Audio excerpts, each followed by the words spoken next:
me know if we have any problems while I get it set up. We do. It probably won't be at the outset. Well, it did last time, remember? Yeah, after the first time. Well, I mean, you never can know. I can't know. I can't know. I can't know when I'm gonna go in the volcano blows. Mr. Atley. Do do do do do. I don't know who Mr. Atley is. Do do do do. You know who Mr. Atley is? No, I don't. I'm gonna find that out one day. I'm gonna find out who that is, because I'm very curious. Indeed. Dude. And they are now rolling in. So we don't have any problems. Everything's working properly. It appears to be. Okay. Well, let me get the monetization activated. Corny Cornmans came here to say hi. Corny Cornman came to say hi. Well, thank you, Corny Cornman. Can you hear everything okay? Yep. Oh, it's so cute. I just can't get over this. I can't get over that. Nice. I hope that she makes, like, Angron's weapon, like, too big. Like, just... I want to see that. I totally want to see that. Indeed. Do you like Resident Evil? Never played it. I'm not sure I want evil to take up residence anywhere. I wouldn't want her to take up residence either. Alright, get this set up. Hey Raven, about that picture you sent in the announcements. Oh, yeah, that.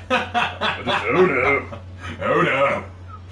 To be perfectly honest, look, here's the thing. I was going in to just do some footage gathering. I was trying to get footage for the video I was making. And then, lo and behold, these two emblems show up, and I'm just like, what the actual hell? Like, why is that a thing? Why is that a thing? Alright, gonna lose that. Reasons. And let's put in Resourceful Warrior. Alright, let's do this thing, guys. Let us have some fun in Dominion. Ah, see what I did there? See what I did there? Right. Anyway, hey guys, so welcome back to another stream. Last stream for at least until next Friday. I don't see us doing another stream anytime soon until the actual time. But because of all the crap that happened yesterday, wanted to make it up to you guys and try to get in a good stream tonight where hopefully everything works. If it doesn't work, if something happens tonight, we're going to need to investigate the problem more deeply, and that could impact streams in the future and where we stream. Because if it's a problem with YouTube, then we might need to switch to something like Twitch. I don't want to do that because people know me on YouTube and I get paid through YouTube streams like this. I actually make money doing that. So I'd like to keep that going, if you know what I mean. YouTube interface easier to work with. Yeah. And of course you can send super chat. I mean, I know that you can super chat and stuff through like Twitch too, but I think you need to become a Twitch partner first. And I worked really hard to become a YouTube equivalent. So I kind of want to keep that rolling if I can. Nah. Just Lord back there. Nah. Reject it all. Oh yeah, we've heard of Blight Survival. Oh no, it's a group of friends. They're all running Highlander. Oh, this is gonna be painful.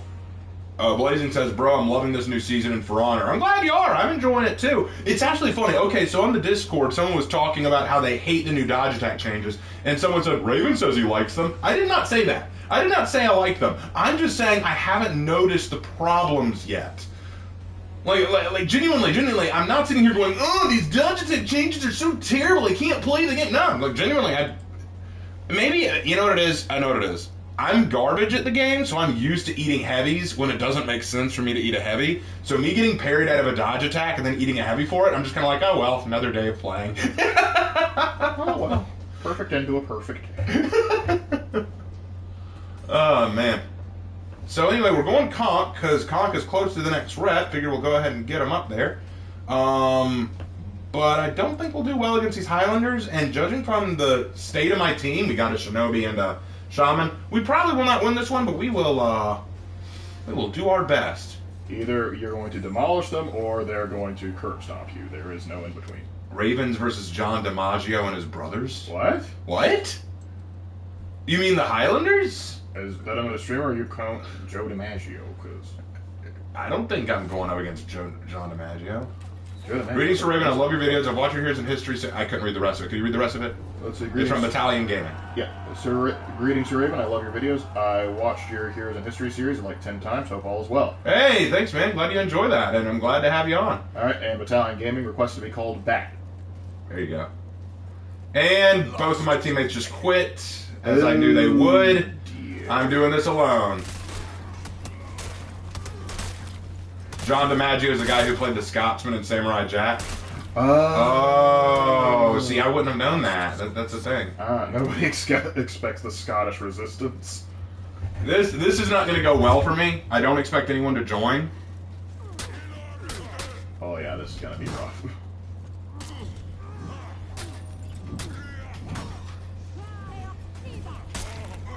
So what do you guys think on war like World War II? It's a fun war to study. I think that's where a lot of history people start. They typically start with World War II, and then we filter out to broaden our interests. Keep feeding me revenge, guys. I love it. It's like the dwarves trying to like smith something.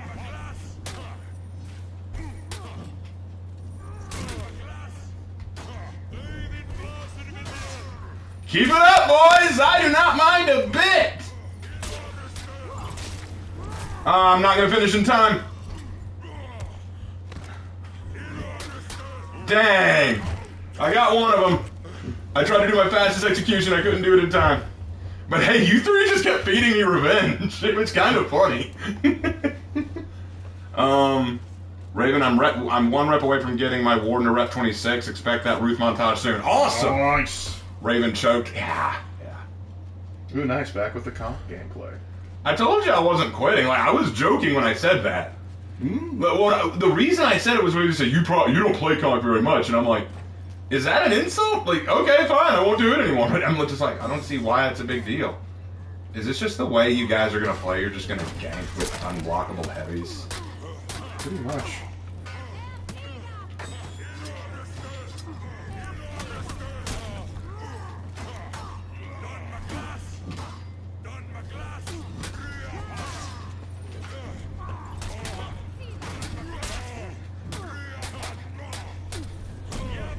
Guys, chill. What's your favorite country in World War II? America. This is what we're dealing with. Hey, Raven Alark. Stop already, Jesus! Just what? Okay. Wow. That is just obnoxious. But anyway, how did St. Patrick start? He started out as a Welsh guy in Roman Britain. Then he was captured by some Irish raiders, taken back to Ireland, was a slave for several years. Then he was escaped back to Roman Britain, then felt a calling to join the clergy, and he went back to Ireland as a missionary and spread Christianity to all of Ireland. And now you know. A lot of glass in here. We ain't even in Glasgow. You're dang right.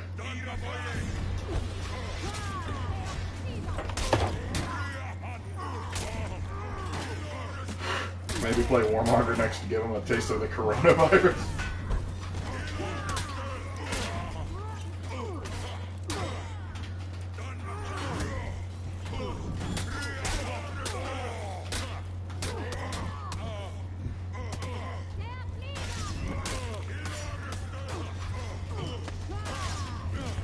No, you don't. Oh. Things are looking rough for you, bud. I gave it my absolute best. No, you don't. Good move. That was smart of him. I thought he was just going to spam another heavy. He did not. He had to get creative. Now He had to get creative. He didn't have his buddies to help him. See, you played better when you weren't relying on that. That were you? He got smart. He turned on his brain for a minute. There we go. I'm surprised they did that. Those Highlanders suck. I agree, they do. Is that a whole team of Highlanders? Yes, it is. Yes, it is. It is a whole team of Highlanders because they just wanted to team up as a group and just wail their unblockables, and that's a really low tier play. If they weren't like ganking it, like they just like kept in groups of two, they could probably do pretty good if they played. Yeah, they could probably beat us very easily if they stopped ganking, but they're just gonna gank. And Slater says Highlander's a good hero. He is a good hero. I think Highlander's a great hero. But I think these guys aren't using him effectively. I think they just want to gank. So they're ganking. They're here for the meme. Let's be real. Yep, they're here for the meme. They want to be Scottish. So that's all there is to it. Hey, here they come. See? They don't actually want to use their toolkit. They just want to gank. See, and one of them had to throw a bow and arrow because he didn't want to have to waste his time with it. And look, all three, yay! Yep. Wow. Wow, this is cringe. This is a really cringe match. Oh, man. What is the most OP hero in For Honor? It'll be Lawbringer if his rework goes live. Right now, I think it's Yorm, if I'm being honest. If you're being frank. Too late. This is the Scottish Inquisition. Your team is breaking. Your team rally. Hey, Raven, what do you think is the most badass moment in One Piece? When he punches the Celestial I Dragon. feel like we've been asked that 3 streams in a row now. Yep. And we're going to keep saying it. God, you three. Can we all just agree that these three are probably the worst players I've ever seen in this game? Y'all aren't trying. You're just playing as 3 characters that you know you can spam. It is very cringe, I'm afraid. I mean, look at this. My God. Hey, Raven, did I miss anything? Not really. You're just watching a bunch of Highlanders act like petty children.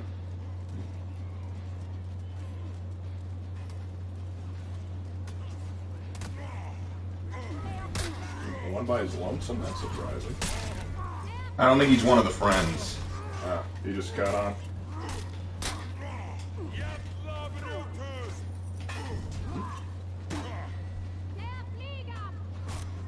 Your team is breaking.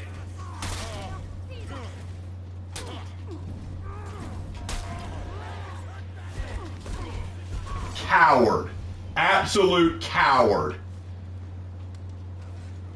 Cute, buddy, cute. Absolute coward. Had to throw your 4th feet to get the kill and didn't even do it right. That is peak coward.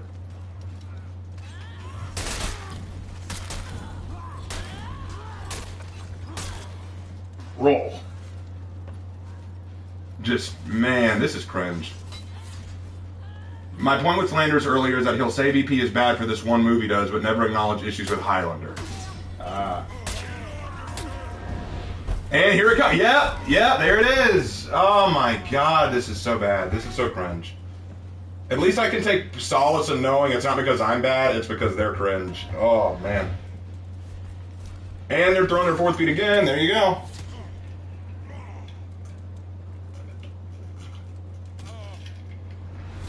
Yeah, that happened about the way I thought it would.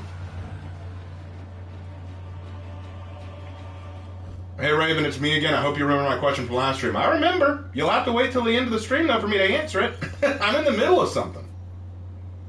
Because I got to look at the Black Prior set and decide which one would look best as Baldwin, okay? I need time to do that. And no, I'm not staying with those Highlanders again. We're out of that match. Gosh, that was cringe. Let's find another one. Let's find another one. Because we're here to have fun tonight. We're not here to deal with that level of stupid.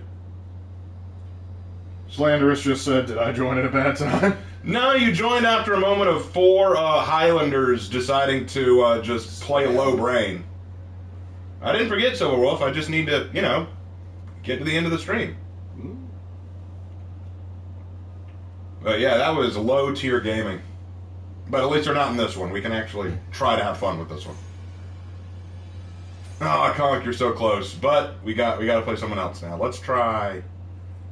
Shaman's pretty dang close. Let's go Shaman. Let's go Shaman. We're shamming. Raven, why do you think you're bad at For Honor? I will provide visual evidence, Your Honor. Bonjour from Louisiana. Bonjour from Louisiana. Nice to have a Louisianan in here. One of them raging Cajuns. There you go. But yeah, to answer your question, why do I think I'm bad at For Honor? I'm not very good at making reads. I rely very much on patterns to win. Like, I very much rely on creating openings. I'm not good at mixing it up as others are, and I am terrible at light parrying, which so many other people are just really good at. They can read so well. Plus, I'm very predictable. So those are the reasons I think I'm not that great at For Honor. Aaron, hey, Dracula vid good. Thanks, Aaron. I appreciate that. What do you think the new Viking is going to be? I don't know. I have seen nothing. I have seen no information. Nibble them all. That's the plan. Although they've got a Yorm, so there's no telling how this is going to go. There is no telling. I imagine there's going to be some screaming. Probably hammer smack here or there. And Hey, I think we're going to see some light spam. Hey, Raven, if you ever get married and have kids, what would you name the kids? If it's a boy, well, I mean, it also depends on my wife, because if I end up marrying someone from Japan or Korea or whatever Asian country I end up teaching in, if that's what happens, I'll probably want to name the child something that would be okay for their culture. I think the correct phrase is not what's okay with the culture. It's a name that your wife would be okay with. Well, yeah, but I want to work it out with her, so that's a hard question to answer. If it's a boy, probably Joseph. There you go. Because that's our grandfather's name. And the Japanese will be okay with it because JoJo. Yeah, and if it's a girl, I don't know. I knew Radu was sus. Right? Oh yeah, definitely sus. You know what's funny? Lots of people, particularly from the LGBTQ community, like to claim Radu was cool because he was supposedly gay and got with the Ottoman Emperor. And since everyone believes that Vlad was just an evil person, well, obviously Radu was the better brother. You know, that's what a lot of people assume. I actually saw this meme while I was doing research where it showed Vlad going, "No, I'm the evil bastard who kills Ottomans and slaughters them. You can't join them, brother." And then it shows Radu going, "Ha, I'm actually a good leader, and I got with the Ottomans to work together for the betterment of other people, loser." I'm like, you don't know how that works. Yeah, well, it's just like, I remember once they tried to, like, somebody was trying to say Elagabalus was a great emperor just because he was transgender, even though that was probably slander, but it's like, that doesn't matter. It's like, it also doesn't change the fact that he was a terrible emperor, but it's like, no, he fits and he checks the box I like, so he automatically good, even though he bankrupted the Roman state. Did Ottomans do scafing, or was it a different group? The Persians did scaphism. That would be the Persians. Oh crap, I thought she was out of range. The Ottomans did have some messed up stuff too. Don't get twisted. Oh, I joined a full-on attack on woke LGBTQ+. Great time to be here to listen to some spicy content. Is that what it said? Yeah. Really isn't even an attack on LGBTQ+. I'm not necessarily making an attack. I'm just saying why a lot of people like Radu for some reason. Yeah, and it's a silly reason. It's just like, yeah, I like this person because they fill this check box. Like, but what if they're a terrible person? Shouldn't you be trying to distance yourself from them? Like Alligator, again, great example.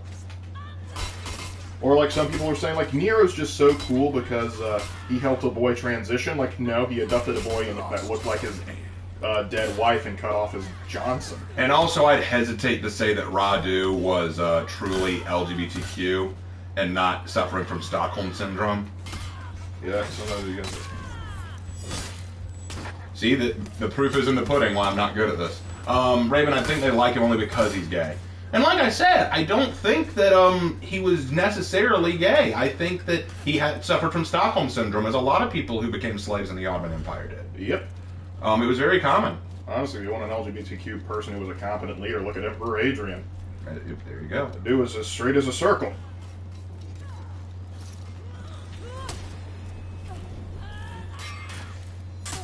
How many proof, specifically of what? Skaven are fun. Yes, they are. I'm sorry. Yes. Oh, come on! He was supposed to go in the fire.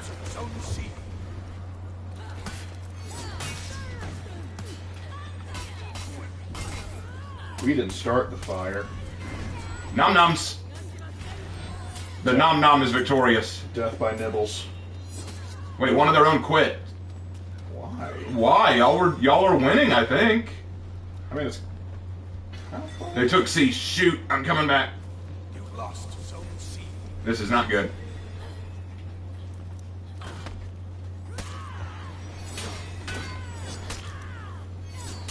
Are you just gonna repeat that move? Yeah.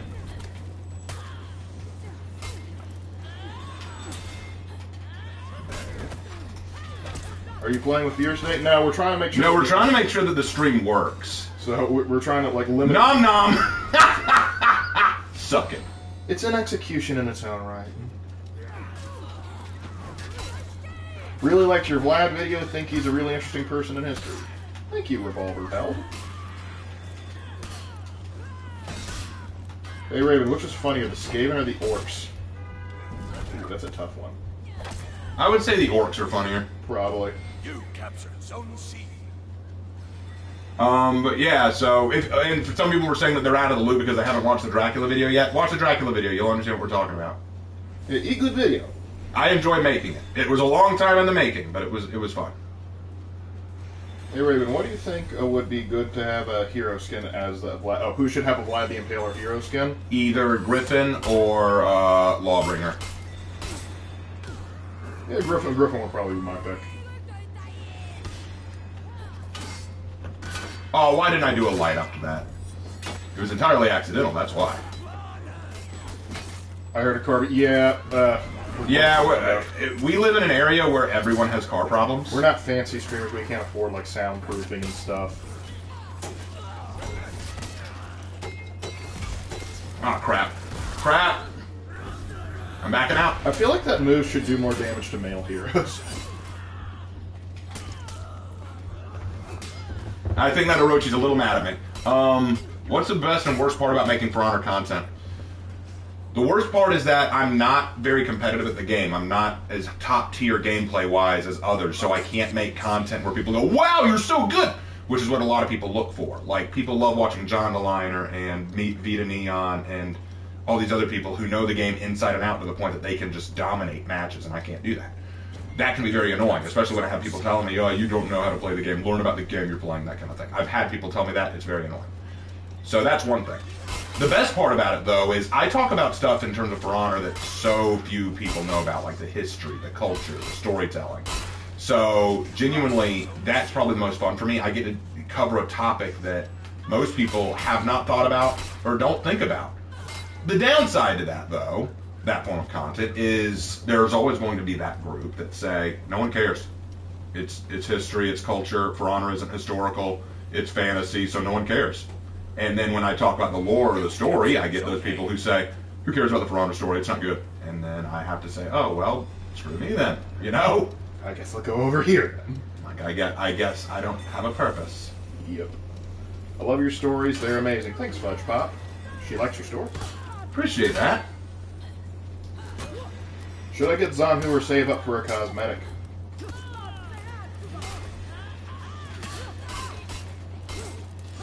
I think that's up to you. Okay, fine. We'll do this. I have a shield to help me.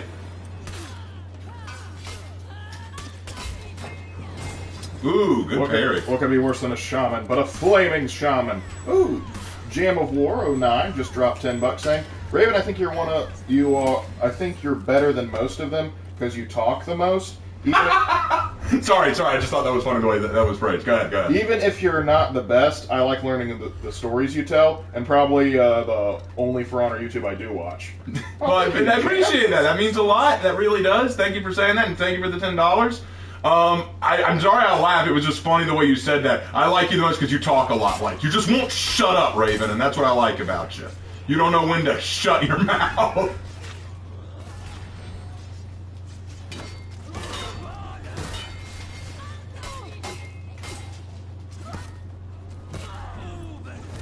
Crap.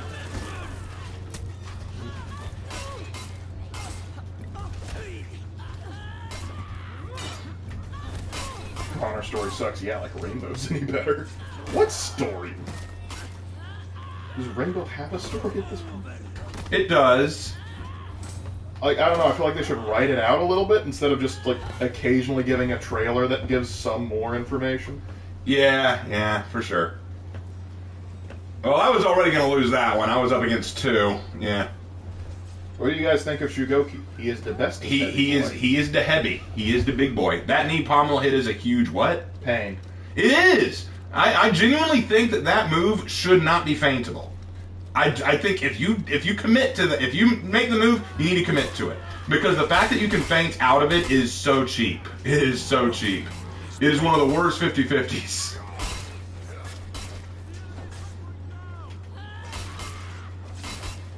Your team rallied. I enjoy that I can bonk people at peak level again now. For Honor Story has severely underrated story. I think it gets the message across and creates a good person. I agree with that. It makes me very sad. It like I'll be honest, like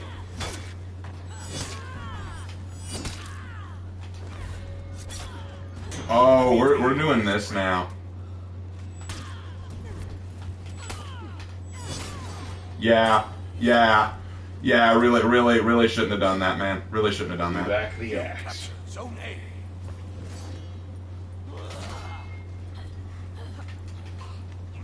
Hey, you stop that. Don't do that, though.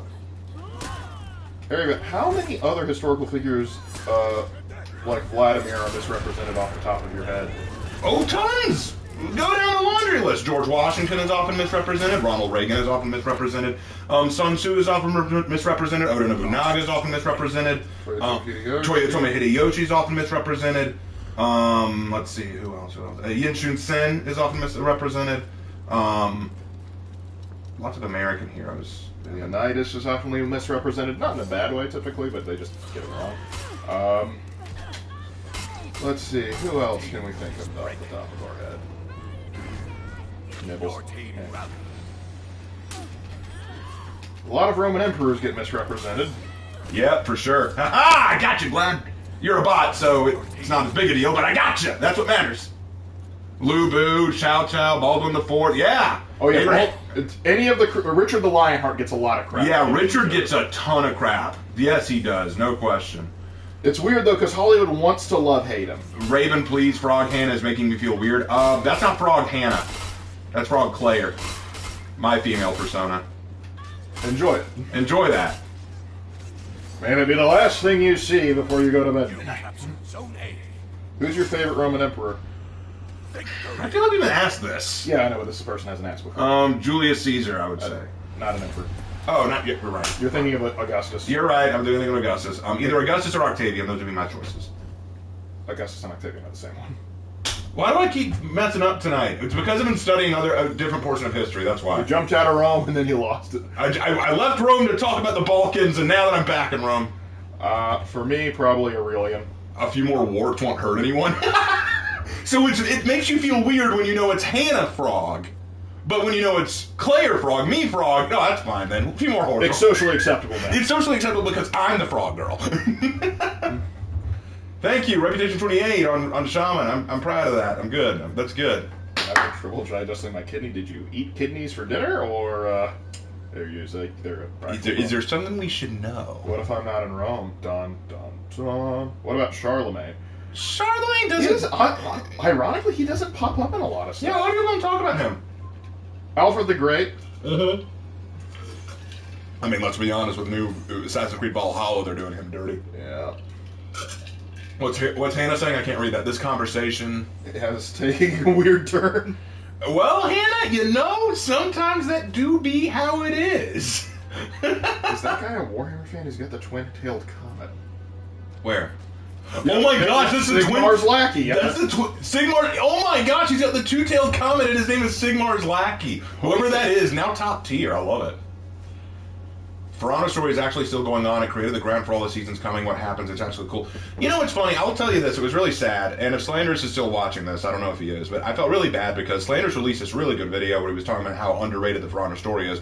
And I was like, hey, that's cool, because he told me he was doing it. A couple of streams ago, he came to us and said, hey, you know a lot about the Fandom story. It's kind of your bread and butter. What do you think about the Fandom story? And I told him over the stream what I thought. And then he releases the video, and I was like, yeah, great, he released it. He didn't mention me, or at least I didn't notice if he mentioned me. Maybe I missed it, but regardless of that, that's not the issue. What made me upset was I was reading through the comments, and I saw a couple of people saying, thank you, Slanders, for bringing attention to this thing that no one else is talking about. And I was kind of like, am I a joke to you?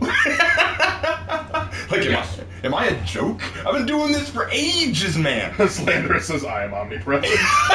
I knew Slanders might still be here. It's not a problem, Slanders. I like the video. Oh, he says I did mention you. Oh, I must have missed it. I apologize. when I was listening to it, I was in the middle of driving, and I sometimes miss things when I'm driving, so I apologize. As long as you were missing traffic. I was missing traffic. That's the thing. I was avoiding traffic. But yeah, I'll re-listen to it again and see where you mentioned me. But what bothered me was not that. It was the comments. I was kind of like, it's good job doing what no one else will. I'm like, hi, I'm here. Does Apollyon mean nothing to you? Anyway, Raven just sent me the whole hate mob of Slanderous channel. Slanderous is already over here. No, I'm not. I'm not sending any hate to Slanderous. That's not what I'm doing here. That's not my goal. That's not what I want to do. Slanderous, incredible. No, it's incredibile if we're gonna do this. Of course. Thank you, Slanderous. Glad someone who is handsome and has many segs finally covered this rarely approached sushi, you jerk. No one talks about it. That's Thank you, Rodan. That was a good play on words. That was a good play on words. I saw what you did there. I saw what you did there. You captured. Sorry, guy. Incredible. No, I gotta. Anytime. Incredible. Voice cracked. That was painful. I'm not gonna try that again. I need to keep streaming tonight. Oh shoot! This is a smart Orochi here. How did he? Oh, external hitbox. Ow. Thank God for hyper armor. Who would win, Raven Knight or Slanderous in a history rap battle? Well, considering I don't rap. How long do they have to write lyrics? There is an old school, they got to make it up off the fly.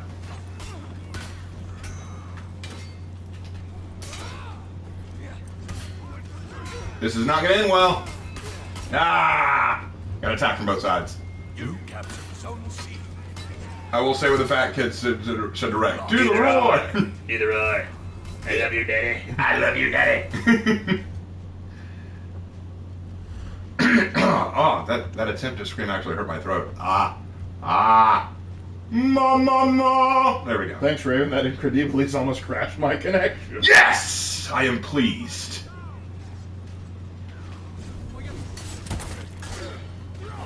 Turn into Mr. 8 on me, are you?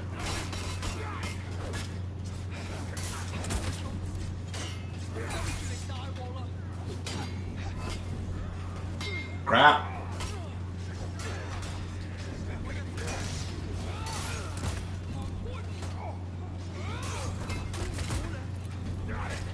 You dang near fried my iPad. Congratulations, sir. Crap. Almost. I just cannot do well when it's more than one person.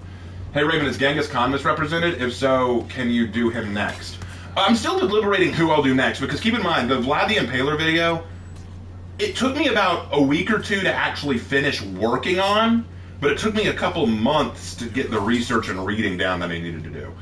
I take these very seriously, so I need to think heavily about who I want to do next, because whoever I choose to do next, or whatever I choose to do next, is going to require a lot of historical backing.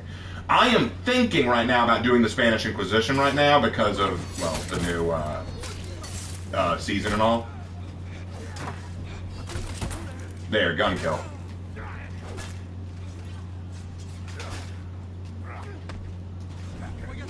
The new game mode is already dead, isn't it?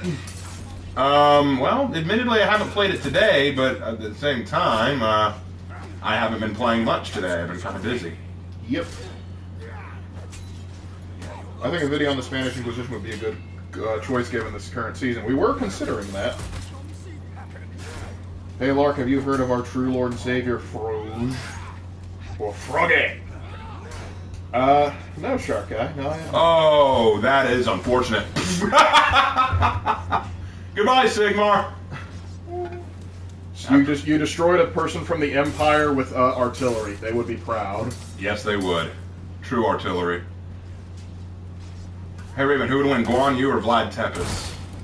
Vlad's got a bit of a tech on. Vlad's got the tech to beat him.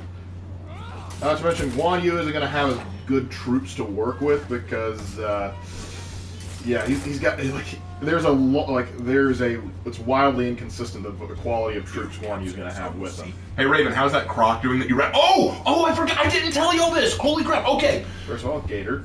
Okay, so here's the story. For those of you who don't know or who are new to the channel, months and months ago, I think almost a year ago now, I was driving home and I saw this baby alligator on the side of the road that had apparently been clipped by a car because we have so many ponds around us, so we get alligators. Well, I didn't want to just leave it there to get run over, so I went over. It was raining real hard. It was frozen stiff, like it was scared, like it didn't want to bother me.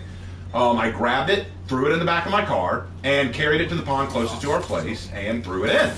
I called her Abigail, and for a while I just checked up on her. She seemed to be doing okay. I could always tell who she was, like which one it was, based on the weird shape of the scales around her tail where she'd been clipped. So I always knew who it was. Well, unfortunately, as is the case with a lot of alligators in the area, after a while, people don't feel safe with an alligator in the area. So, unfortunately, we thought that the folks had come by, like, the animal control folks had come by and moved her and gotten rid of her. And I was very sad about it. I really liked Abigail. And for months, I never saw her. I was kind of like, oh, man, yeah, she's gone. They must have gotten her. But then, 2 weeks ago, I'm going for a jog, and I look, and I see an alligator with the same scale pattern on the tail as Abigail. So I get a little closer, and sure enough, it's Abigail. She's back. I don't know where she went. I don't know why she disappeared, but she is back. She's a little bigger than she was before, like maybe a couple inches. But she's still her. It's crazy. Gator. We were afraid that they turned her into gator bites. No one expects the Gator Inquisition. No. Crap. Hey, you stop that. We don't like that. So you can have a pet alligator. Not really a pet, just more of a local attraction. Crap. There was nothing I could do. I was surrounded on all sides and they weren't rushing me to make me fill up revenge. Careful though, gators eat frogs. True. You should always be careful around gators. Yeah, obviously. I'm always careful around Abigail. But we don't go play with them. I don't go play with her. Like, I don't. don't. Like, oh look, cool gator. I mostly just check in on her. Yeah, we're not stupid. We're not like one of those like, let's go take a selfie with me in the gator's mouth. I demand that Raven Knight now design and write a lore for a warlord that is raised by alligators. Closest you're gonna get is Teamwa. Yeah, Teamwa is the closest you'll get. He has an alligator friend. Yes, she is my alligator friend. The companion needs to be a gator in the next Fallout. I feel like that'd be ripping off Far Cry 6 a little bit, and there's not much from Far Cry 6 I'd recommend ripping off. Yeah. I'm gonna head out later, Fudge Pop. If For Honor was given to the community, what weird stuff will... I can't read the rest. What weird stuff will we see? Nothing good. I don't trust the community to give this thing anything good. The problem is the community can't agree on crap. That's the big problem I have. I thought Far Cry 6 was a bear. Nope, Far Cry 5. Far Cry 5 has the bear. If Abigail said, square up, son, would you honor the challenge? Face your adopted child? Yes, I would. I would more likely go, hold on, I'm taking you to a scientist because you just freaking talk. That's a talking gator. A talking gator? Oh no. If it rides on rollerblades, we're in trouble. No, then we put it down. Then we put it down like the animal it is. Do not mention roller gator in my presence again. I can just imagine Raven treating Abigail like a puppy. You're a good man-eater. Yes, you are. Yes, you are. There was like some guy in West Virginia had an emotional support gator, and I didn't know how to handle that. Billy Donuts. Alligator. I like it. Considering there are idiots suggesting a nunchuck here, I don't think leaving it... No, that's the thing. The community just can't agree on anything. Like, you'll have... Like, I would do this. I would literally post a poll, and I would say, does Lawbringer really need a rework? And I guarantee you I'm going to get tons of people who say, yeah, totally. And others who, no, he's fine. And then I'll do the same thing with another hero. Is Pirate too weak? No, they're way too strong. No, they're way too weak. Like, no one can agree. No one can agree. And that's one of the things that I think is so difficult about balancing this game. No one's going to agree on anything. I have met people who think there's nothing at all wrong with this season. Everything's perfect. Everything's done flawlessly. Everything that's been added was needed. So, do you trust them? I don't know. On the one hand, I'm kind of like, okay, there are things about the season I like, but then there are also things about the season I think are terrible. So, who do I trust? I think it's I really feel bad for the For Honor developers, because it's got to be hell. You know, they probably think, okay, guys, for the last several seasons, people have been complaining that Lawbringer needs a rework. Okay, well, let's go ahead and do a rework. What do they want changed? Well, they didn't say what he needs changed, really. I mean, everyone keeps giving different ideas, so why don't we add all of them to the same change? Let's add all the changes that they might want, throw it at the wall, see what sticks, and see what they think will work best and what won't. Then the minute they do it, we hate you, it's so terrible, how can you do this? And then they're like, whoa! Is this the third time we've been on the dang board? Yeah! I think this is the second time. Yeah, because like the first time you won one was here.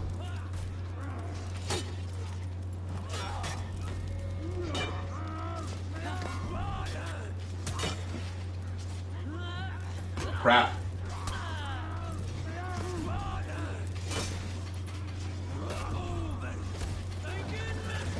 Ooh! Run, coward! Ah, he had to run for the hills. I love it. If you ask me what I think Lawbringer needs, I do have thoughts. Like, for example, I think Lawbringer, I think it's good that he has hyper armor. That's something I would have given Lawbringer. Like I said, if you have two Yorns working together, you're just dead. I think he needed hyper armor. I think it's good that he has a light mix-up, like he can actually go light to light. That's something that I think he needs. I think it's good.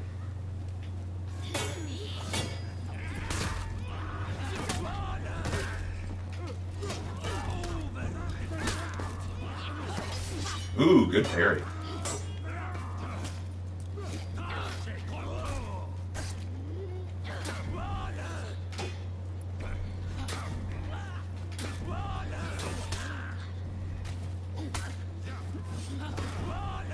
How are you feeling about the Yorm rework?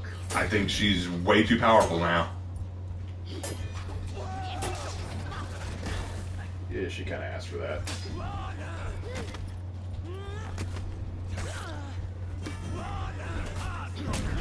Crap. I wasn't going to survive that one.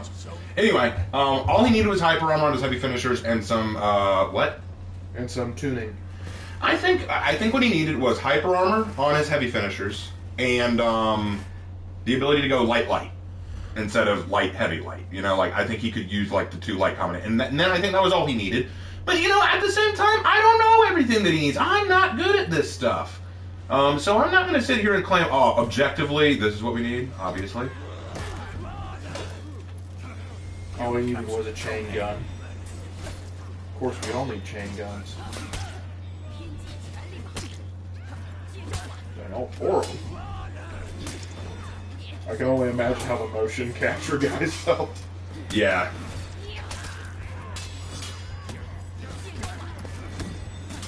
I feel Lawbringer needed hyper armor, better openers, a tweak shove, and a light combo string and an actual useful long arm. Well, yeah, like guys, I guarantee, if I were to ask you, and please don't do this, our chat is going to be exploding with this, and we'll never get anywhere. If I were to ask chat right now to say what they think Lawbringer needed, I guarantee we'll get different answers. That's the problem. That's the problem we face right now in the community. That's why I don't trust the community. What does the future of America, what? What does the future of America hold? That's a great question. That's a great question, and it's a scary one at the same time.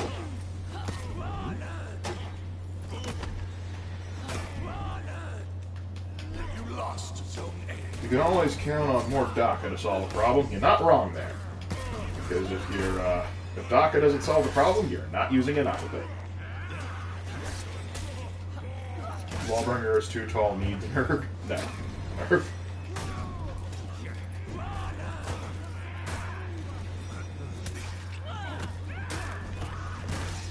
You had to hit him, didn't you, dude? You had to hit him. As an American, I can answer this. Chaos and cheeseburgers. I can definitely guarantee the chaos. America's Disney fast food. Buffalo Man 24 says new sub and first time viewer. Just want to say I love your lore centric ideas and it inspired me to make my own OC for the Black Pride. Awesome. Glad that you enjoyed. Why are you hitting me, Yorn? Glad that you enjoyed. Glad that I could inspire you, man. That's awesome. The future of America, if I'm being honest, is not bright if things keep going the way they are. But then again, one could argue that this is the way a lot of the Western world is looking right now. Very woke, lazy, uncreative, unfeeling. It's a society that I don't like. I have optimism for change. I have optimism for it too, but as I said, if things keep going the way they are, we just need a few people to be visited by a few Christmas ghosts. correct. There, Highlander's down. Are we on the verge of World War III? Nah, I wouldn't say that. Meh. Everybody wants to talk hot smack about World War III until it's time to hit the nukes.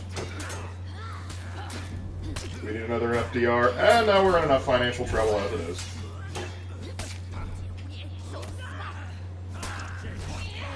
I could get another Teddy. I'll have you know. Yeah, another Cold War is highly likely. We might have another Cold War, yeah. Raven, could Warlord get a rework? He's boring. I mean, he could get a rework, but I think he's fine the way he is. Yeah, he's fine. In terms of play, the problem is, you know who needs a rework? Warden! Warden needs a rework. He is the weakest Vanguard, and I don't hear no arguments to the contrary. Salander has said it best in his post not too long ago, where he said, when Warden first got his rework where he had unblockable side heavies, people claimed he was too strong. Now, he's so freaking pathetic. He has no hyper armor on almost anything. He's one of the... Like, you know what I find so funny? When they changed dodge bashes so that on miss, you will eat a... guard break, and people were saying, that's so bad! All I could think was, that's Warden. You're basically upset because they made everyone work like Warden now.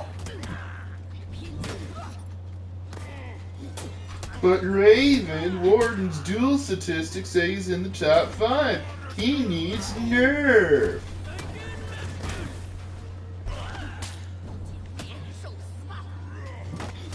Yeah, well, some people play more than just duels. Yeah, that's the thing. I'm like, I could care less about duels. I'm talking about in general.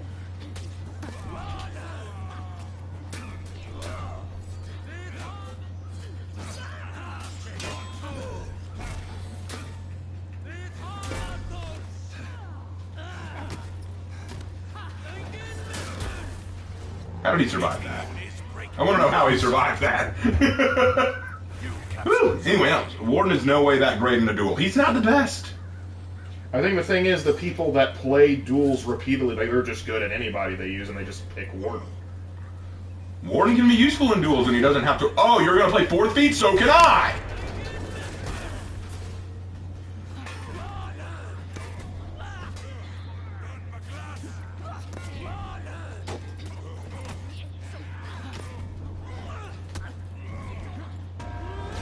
No, you don't.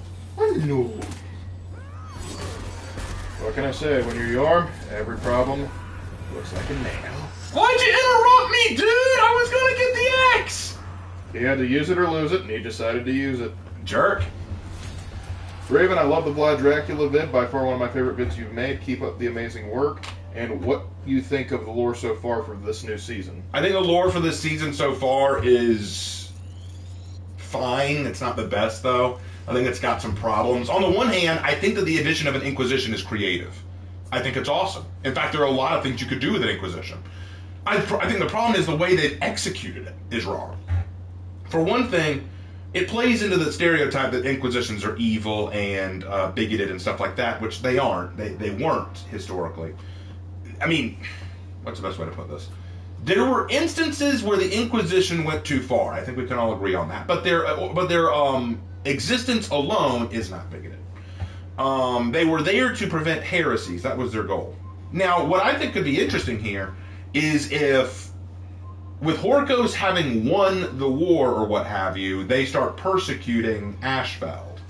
Because Ashfeld was where Chimera was located. So they start persecuting and demonizing Ashfeld. So an Inquisition rises up to purge Horkos, like something that...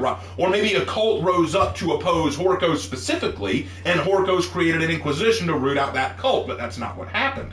What happened here is the cult started worshipping the relics, which, okay, I guess that's fine. I guess I don't really have a problem with the cult worshiping the relics. I guess that makes some degree of sense. People are going to flock to the new. I'll play as the new legend character, huh? So I can kind of understand that. But the problem I have is the way they've approached it is weird. The cult worships the relics. Well, why? Usually religions and cults arise from a motivation. Why are they suddenly worshiping the relics? Do they think that the relics are going to provide some new understanding? Do they think the relics are going to solve their problems? In that case, what problems are they suffering from? Is it Horkos or is it something else? We don't know. And then the Inquisition itself. It makes no sense for the Inquisition to do what it did. Like, in the story of Yin Chen so far, basically what happened was Yin Chen joined the Inquisition, and they go to this town called Waterstop, which is in Ashfeld, and apparently there's this ceremony that the cult is putting on where the peasants don't know what's going on, the peasants and civilians don't know what's happening. The Inquisition goes in and they wipe out the cult. They basically wipe out the cult there. But then after they wipe out the cult, then the Inquisiting General says, all right, kill the civilians too. So they all wipe out the civilians, and there was no reason to. And on the one hand, I get it. They're going with the Inquisition stereotype. Oh, Inquisition bad. If you're even associated with heresy, you're bad. And I'm like, no, this doesn't make any sense from a historical or from a lore perspective. From a historical perspective, the Inquisition gains nothing by demonizing an entire town just for even being around a heretic. Because their goal would be to purge the heretics to save the town. Their goal would be to find, okay, are you a heretic?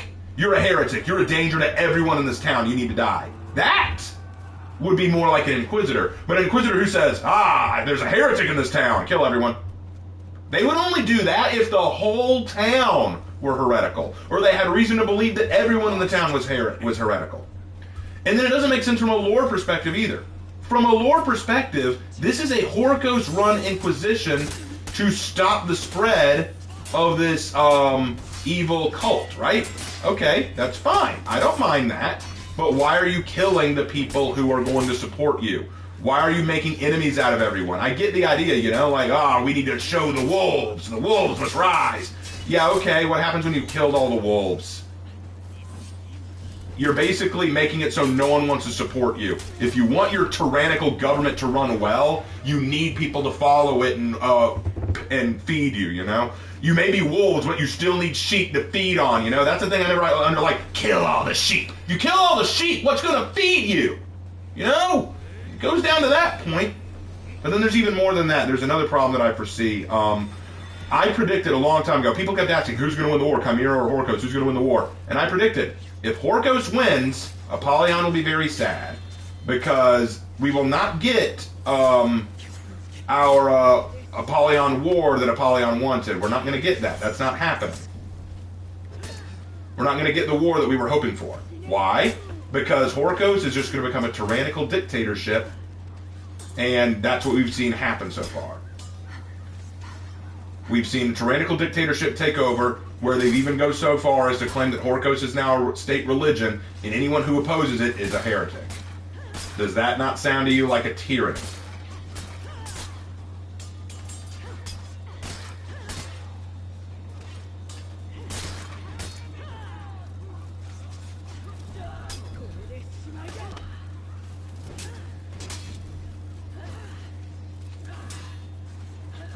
Crap.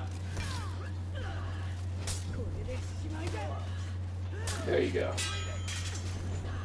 What's going on? Chimera finished.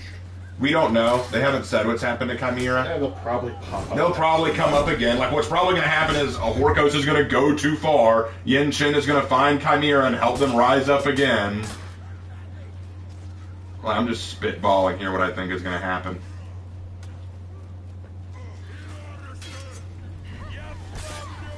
So basically what you're saying is that Horkos made their own version of Koka Shinto. Don't know what that is, but... I would need to read it. Dobby ran away again. Strategically withdrawed, sir. Ooh, good kill, Tanhu. Raven, what's your favorite mustache style? I ain't gonna lie, Otto von Bismarck do be getting that excellent mustache. If anyone's ever seen Otto von Bismarck's mustache, it's pretty solid. And of course, Teddy Roosevelt had a good one. Yep. Teddy. I love you, new daddy.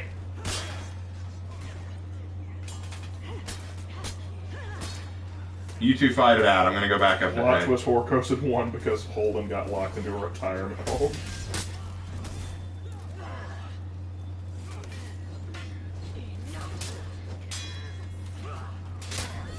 Oh, crap. Crap!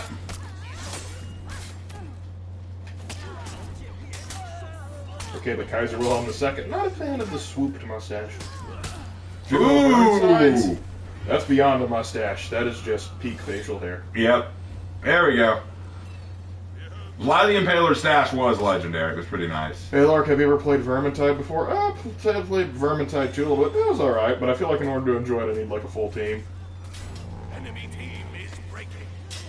Oh, by the way, for those of you wondering, this Kensei I'm playing, this is going to be the new legend character. This is the new legend y'all are waiting for, Matsunaga Ryo. Paladin's Templar just said, hey, just finished your Dracula video. It was amazing. Thanks, glad you enjoyed that, man. So what happens if Chimera wins? No more war, peace reigns, and a partridge in a pear tree.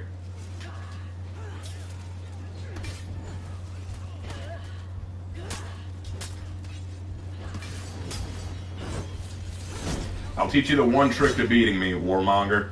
I love my dodge attacks. Just parry those.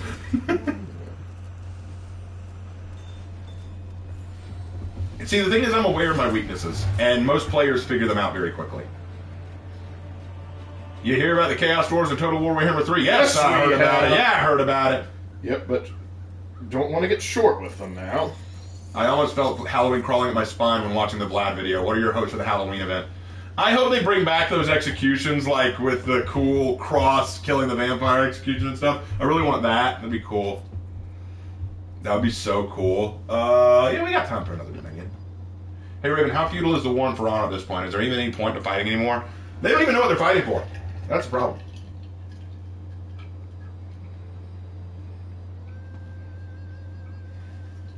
Hey, an important question. Who would win in a full... Okay, no. Who would win in an all-out, fully oiled up... No, we're not talking about that.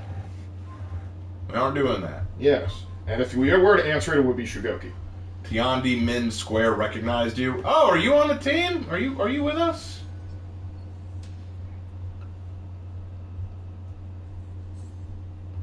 Anyway, let's play. Or did you just say the S word, Shugoki? Yes. Shugoki. Let's go. If Chimera wins, we all quit For Honor and play Civilizations instead. But then Gandhi nukes us. How about a Dante's Inferno Halloween event? Ooh, that'd be kind of cool, but that'd be too Christian. That's a problem. They're scared of Christianity. Oh, we got a raider. Okay, someone else go Kensei, then someone go Tiandi. Let's get some vanguards in here. Yeah, we got a Tiandi. Got a Tiandi. Okay, you ruined it. You went berserker. You had to go Kensei or Warmonger. I would have gone with either. What do you think of the new season? Like I said earlier, it's fine. I don't hate it. I think it could have done some stuff better. Alright, can the bracelet revive Apollyon? I doubt it. I doubt it. She's probably a skeleton by now. Dead and rotting in her grave. Everything alright back there, Lark? Yeah. What you reading? Don't worry about it. Okay. Well, you've just been awful quiet. Yeah. I still read the chat, though. Mmm. I have one big complaint. The lore doesn't impact the gameplay that much. I wish we could have chosen Chimera or Horkos in the faction war would have been updated to that. Yeah. Yeah, I can agree with that. Mostly what the lore is it's an excuse to give out cosmetics. Yeah, well, the thing is, I gave up hope for the faction war when the Wulin came out, and they didn't update the faction war to account for that. Well, I think what happened was the community lashed back so hard at the Wulin, they decided to backpedal on any more Wulin updates. Like, think about it. They probably had the, Zanhu planned for a while, but the Wulin backlash was so fierce, they're kind of like, okay, Zanhu's the last one. We're not going to make any more. Pretty much. Which is sad. I would have liked to have seen some more Wulin heroes. Alright, boys, let's go. Yeah! Yeah, go across the drawbridge. Yeah! Let's Hey, go. Raven, can Chaos revive Apollyon? Probably. They've been known to revive people before. Raven Lork, what's your favorite bread? You captured Zone A. I like You lost Italian Zone C. bread. Italian. That is good bread. I like Tiandi Minsk. Oh, yeah, Tiandi Minsk. Okay, I see you now. I see you now. Potato bread is good. Obviously, garlic bread roasted in the oven. Yeah, that is pretty good. That is pretty solid, not gonna lie. Do you play Darktide? And if so, who's your favorite class and why is it Ogren? I would love to play Darktide, but the problem is right now I'm like having trouble because every time I go to like look at Darktide, there's always a bunch of negative reviews saying like, hey, the developers aren't doing what they need to make this game work properly. Like they aren't updating content properly and stuff like that. So I'm like, I'm not sure if I want to jump into it just yet. See if they can fix some of the problems first. Crap! He kicked me right as he came down. Otherwise, I could have blocked that.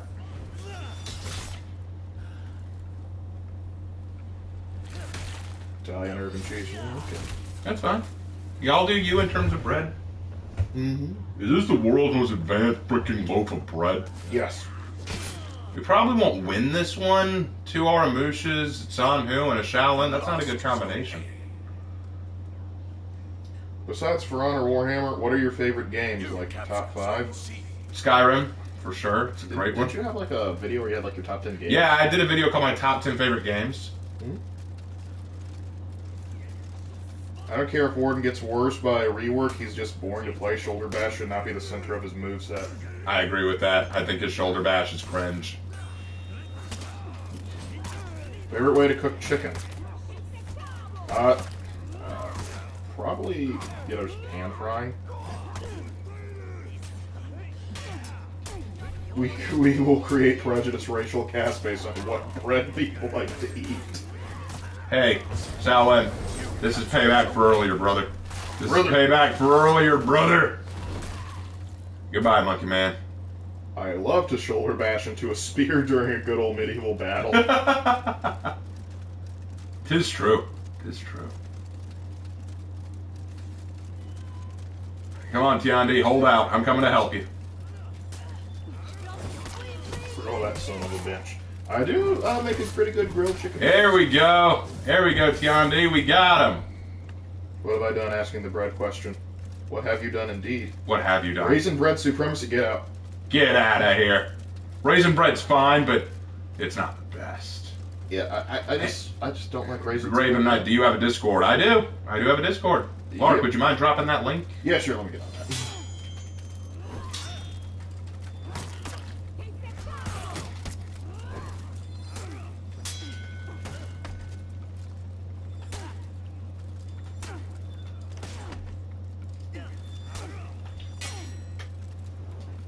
There, drop the link. Thank you. I might have broken. Son, did you forget about the rework? Did you forget what your dodge attack would do? Did you forget, brother? Did you forget? I think you forgot. Yeah, he probably forgot. One thing I think people miss when it comes to understanding historical or combat in general is how much adrenaline changes how you act in a fight. Yeah, that's true. Very true.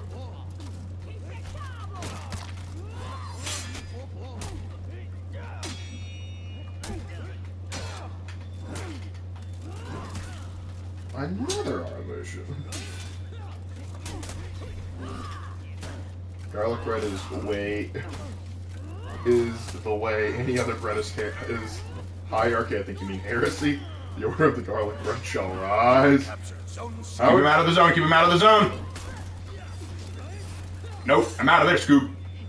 Raven, Lark, which one wins in a one-on-one? Raven. Raven? Yeah, it did me. He's actually had combat training. I've been in fights. I mean, I have 2, but you've been in more, and you are professionally trained. Most of my stuff I got from you secondhand.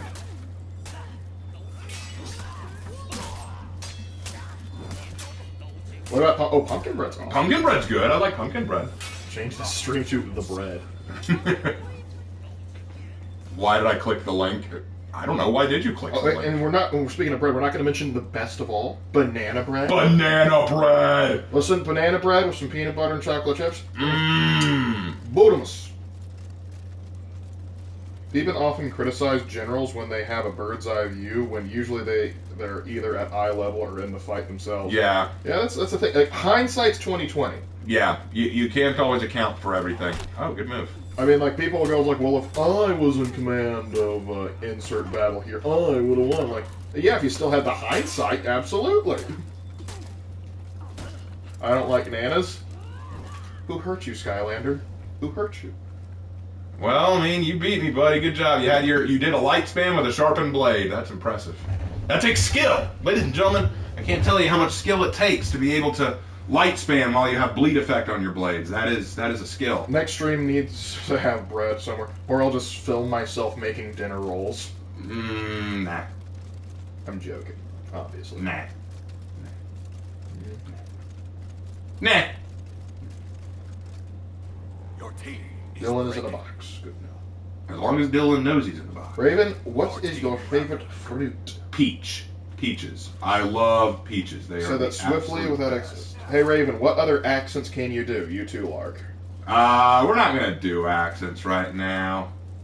See, I will tell them you can do Irish, Scottish, couple English accents, German, Russian, Italian, Spanish, and you can do Japanese. You don't like to do it though. Are you just gonna keep light spamming me, dude? What are you doing? I thought we were being honorable here, Zanhu. Do you like spicy food? I have a newfound love for jalapenos. For me, pickled jalapenos is about as spicy as I get. Crap! I fell. He's gonna jump. Roll. He missed. Please I'm tell me. going back up to C. Yeah. Heal now. I love it when that happens. Just I'm gonna get rid of now. You captured Zone A. Wait, Raven and Lark are No, we're not German. They were just asking what accent we can do. Though we do have a little bit of German in us. But literally, our entire ancestry is a hodgepodge from Western Europe. What would you rather fight? A leech the size of an elephant or a meth-addicted gorilla? I feel like the meth-addicted gorilla would be suffering from withdrawal and would be kind of weakened.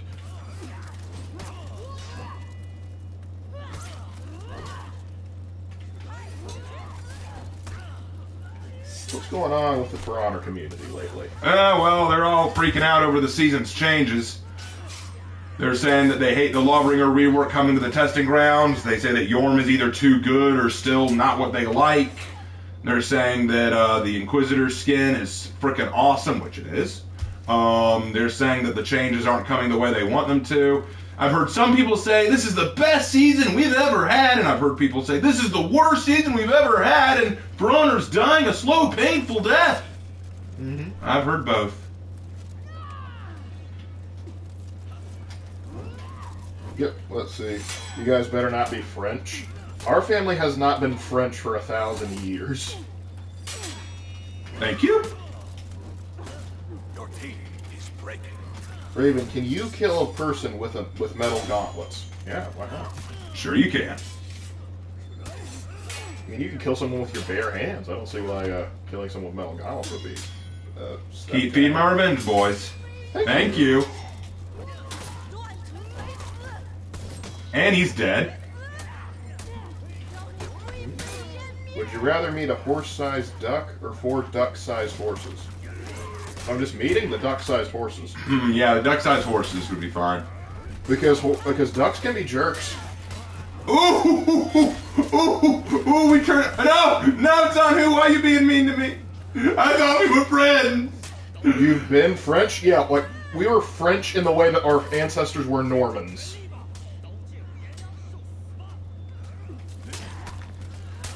I died. Oh well. Hey, movie, and I watched Puss in Boots movie and I love it. Yeah, I liked it. I watched it. It was good. It was very good. But yeah, that was a good fight. That was a really good fight. We did really good. Well, yeah, at least they're not geese yet. Geese, though, geese can be dealt with. Geese can effectively be dealt with. Swans, though, are actually rough. Yeah. Oh well. That would have been a hell of a fight. Yep. Close enough. Send the Saxons. Yeah, well, we got Saxon in us too. Anglo-Saxon specifically. Someone requested a Lawbringer match. We got time for one. Are we gonna switch over to Breach now? Yeah, it might be a good idea to switch over to Breach, because it is getting late. And since we've got work tomorrow, how long do you want to run this? Yeah, you're right, we do need to. Let's try to wrap it up at about 10:30. We'll go for 2 Breach matches at the very least. Okay. Okay. Let's pull out, go over to Breach. Have you ever seen the Trumpeter Swan animated movie? I don't believe so. Nope, have not. How about a 6-foot tall No! No! I don't care if that's a 3 feet tall cassowary. That devil bird can stay in Australia. Evening, gents. Just got in from a D&D session. Hey, what a coincidence. Lark and I are going to be doing a D&D session tomorrow. Yeah, we're running a one-shot that I actually talked Raven into getting in on. Yeah, true story, guys. With me and Dungeons & Dragons, it's kind of weird. Okay, so Lark and I have these friends from church who got us into Dungeons & Dragons. They invited us to their first, campaign. And I joined in on the first one because I didn't have work that night. I wanted to see what it was about. I didn't enjoy it. It wasn't that great because the guys were mostly just goofing around, and I didn't really enjoy that. So I wasn't all that excited about it. I was like, you guys have fun. Not really my thing. So cut to a couple weeks later, they decide, hey, one of our guys isn't going to be here. Let's do a one-shot at our place. And our buddy Kyle will he'll run it. He'll be the DM. And remember, don't be Kyle. And Lark said, hey, you didn't enjoy the first one you did, but you should enjoy this one. Join in on this one, okay? And so I said, all right, I'll join in on this one, but it better be good this time. I wasn't enjoying it. I'll do my Vlad the Impaler Lawbringer this time. This is the Lawbringer I used in my video.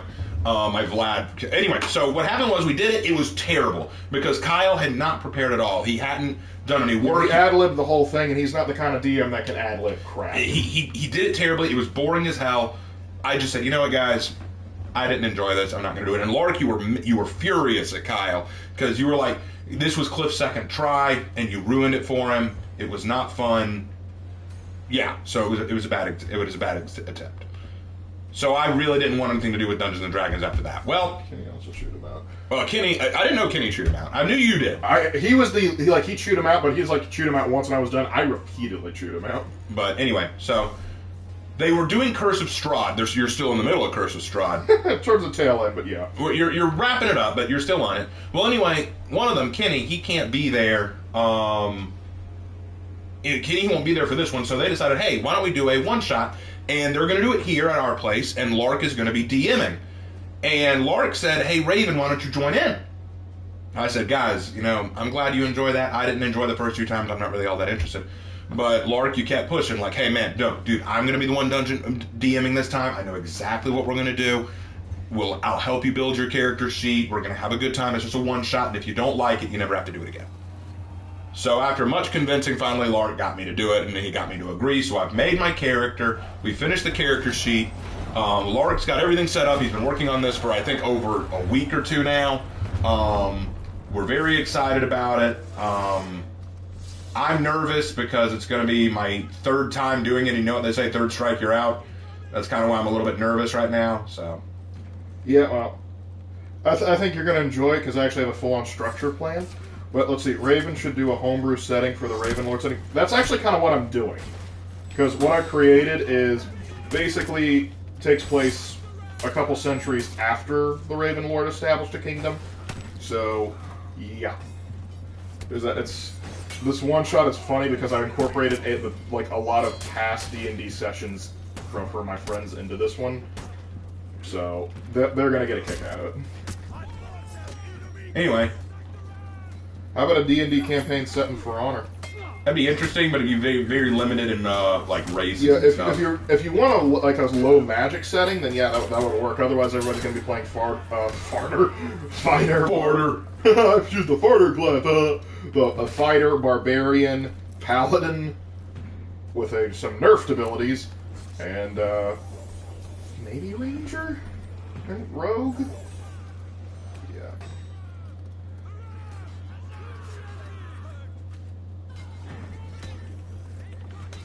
Lark said, play D&D with us, big bro, Raven. Nah, I had a bad time. Lark cocks gun. I said, come join this fun experience with us. That actually sums up Lark pretty well. We used to nickname Lark Primer growing up because he believed that if it couldn't be solved with an explosion, the explosion wasn't big enough. Yeah, I might be part orc.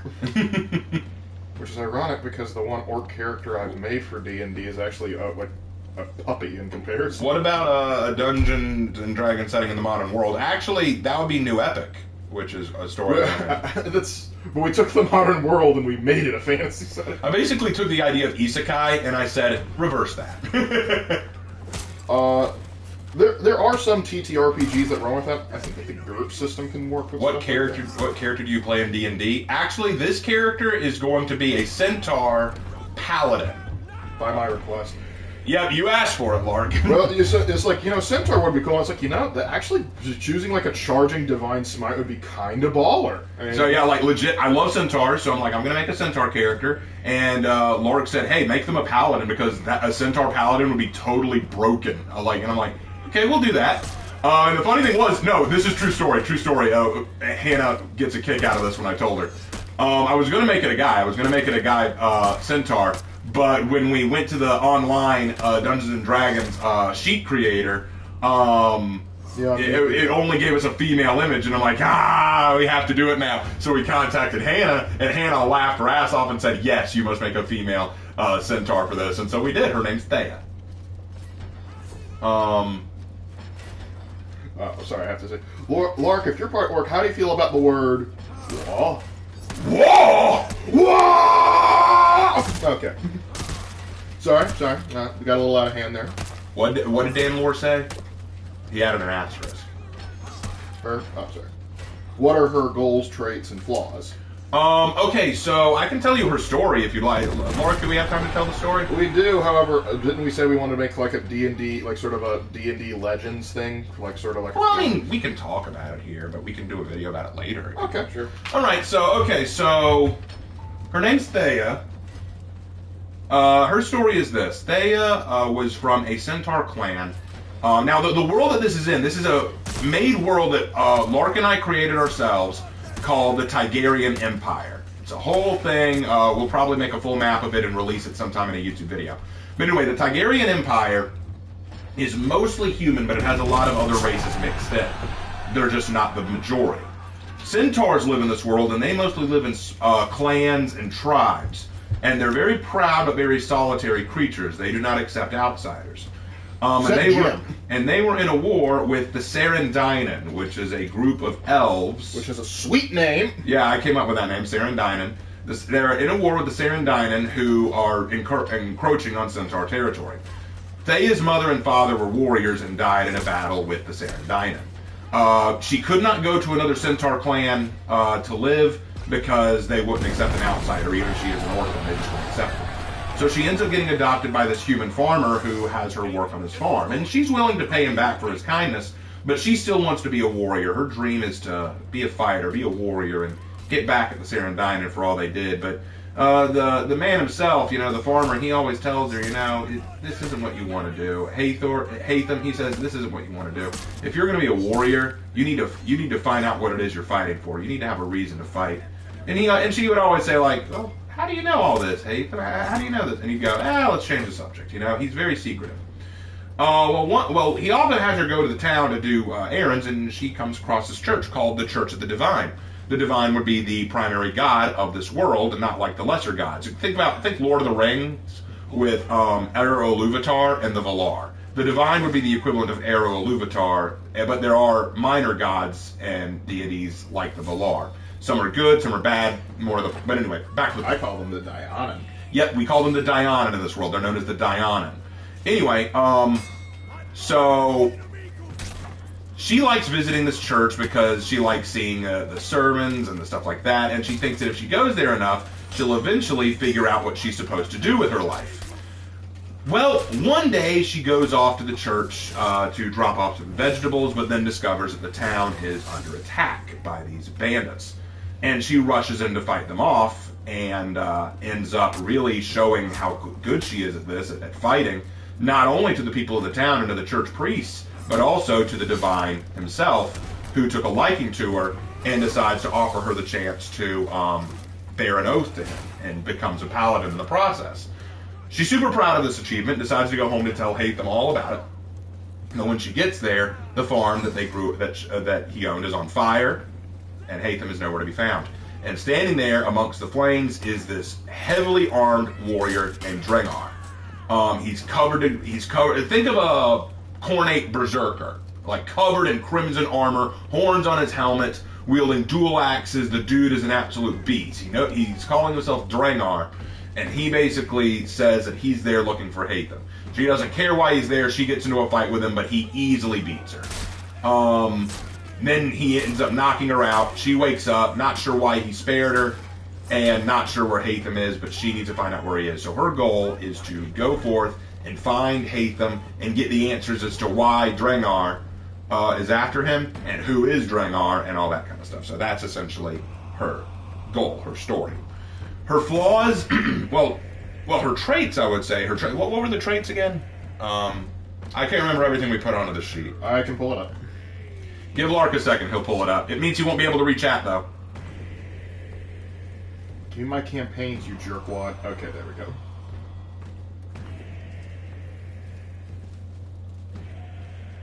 But now you know the story. Alright, there we go. Okay, so you wanted the traits? Yeah, he was saying the traits and the flaws.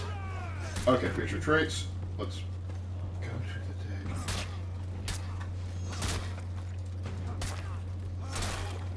tag. Okay, personality traits. Yep. If you do me an injury, I will crush you, ruin your name, and salt your field. Yes, I remember that. Nothing can shape my optimistic attitude. I am tolerant or intolerant of other faiths and respect or condemn the worship of other gods.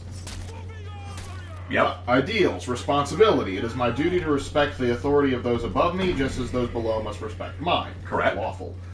Noble obligation. It is my duty to protect and care for the people beneath me. Aspiration. I seek to prove myself worthy of my God's favor by matching my actions against his or her teachings. Charity. I always try and help those in need, no matter what the personal cost. Bonds. I owe my entire life to the priest who took me in when my parents died. Well, technically it's Hatham, but yeah. Yeah. Adoptive parents count. Yeah, we could count that. Everything I do is for the common people. Yeah. Flaws. I judge others harshly and myself even more severely. I'm inflexible in my thinking. Yep. She's a stubborn ass. Oh,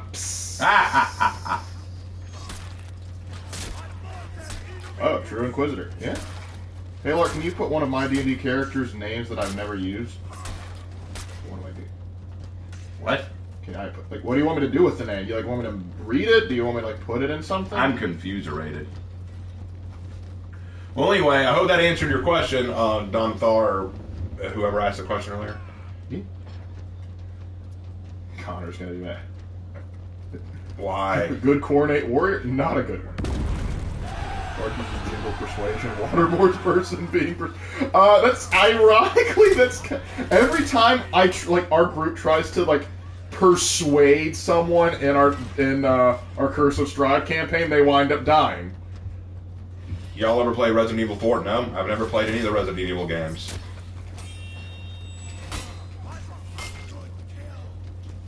They're glad you're getting into D&D. So she's a monster girl, church girl. Pretty much. She believes in the good Lord.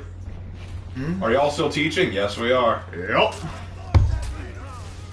Who's better for Breach, War Mommy or Hito? Hitakiri, especially for the final fight.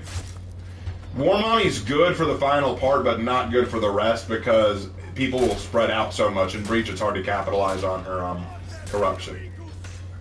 Hey, Ravenlord, what's your opinion on Deadpool? A funny character, overdone in the movies. I didn't even see it overdone in the movies. Like, if it was just the movies, it wouldn't be a problem. But the thing is, he's good in the comics. The movies serve their purpose, but the problem is, people it's too much of a good thing. They take him and they use, like, the more you repeat a joke, the less comedy it has. And so, like, you see so many Deadpool jokes after a while, it's just like, meh, not funny anymore. Remember, Lark, it's not waterboarding if you use gasoline. I don't waterboard. I baptize terrorists with freedom.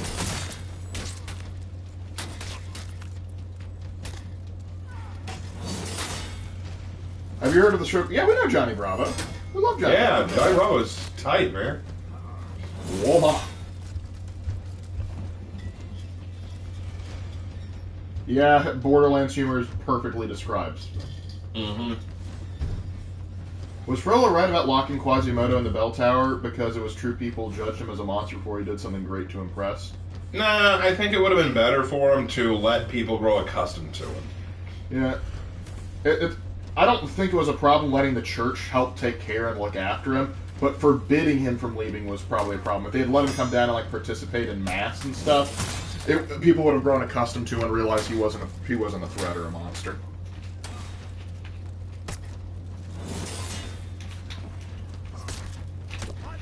Because Frollo, like, he is feared and respected. He could have used his position and authority, basically have Frollo follow him around, and if anyone messed with him, then he could say, like, hey, don't do that, he's my assistant. Yep.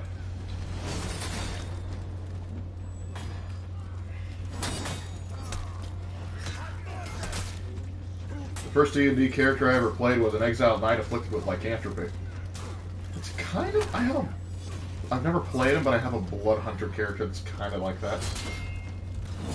Hunchback of Notre Dame is still one of my favorite Disney movies. Such a dark yet great story. Oh, yep, absolutely. no doubt. It is a great story. Yeah. Raven and Lark, have you guys ever been to Comic-Con? No, we don't live anywhere close. Nope. I have been to a convention before with a date once upon a time, but that was many moons ago. And comparing it to Comic-Con is kind of silly because it was like a very small hotel it was put in.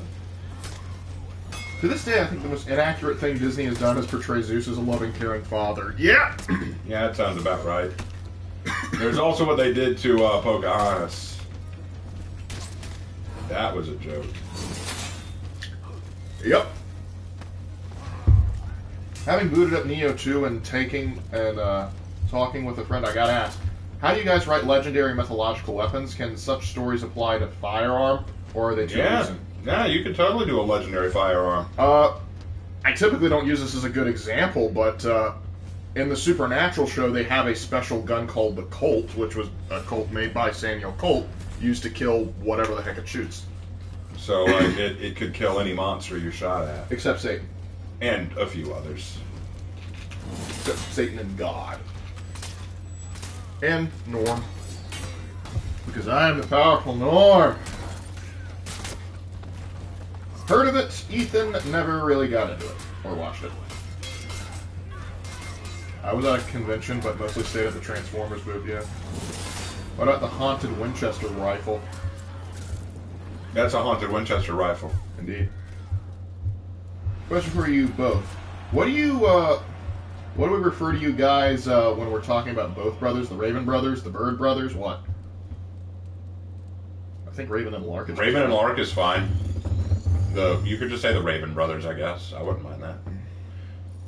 Hey, Raven, are God always evil? What?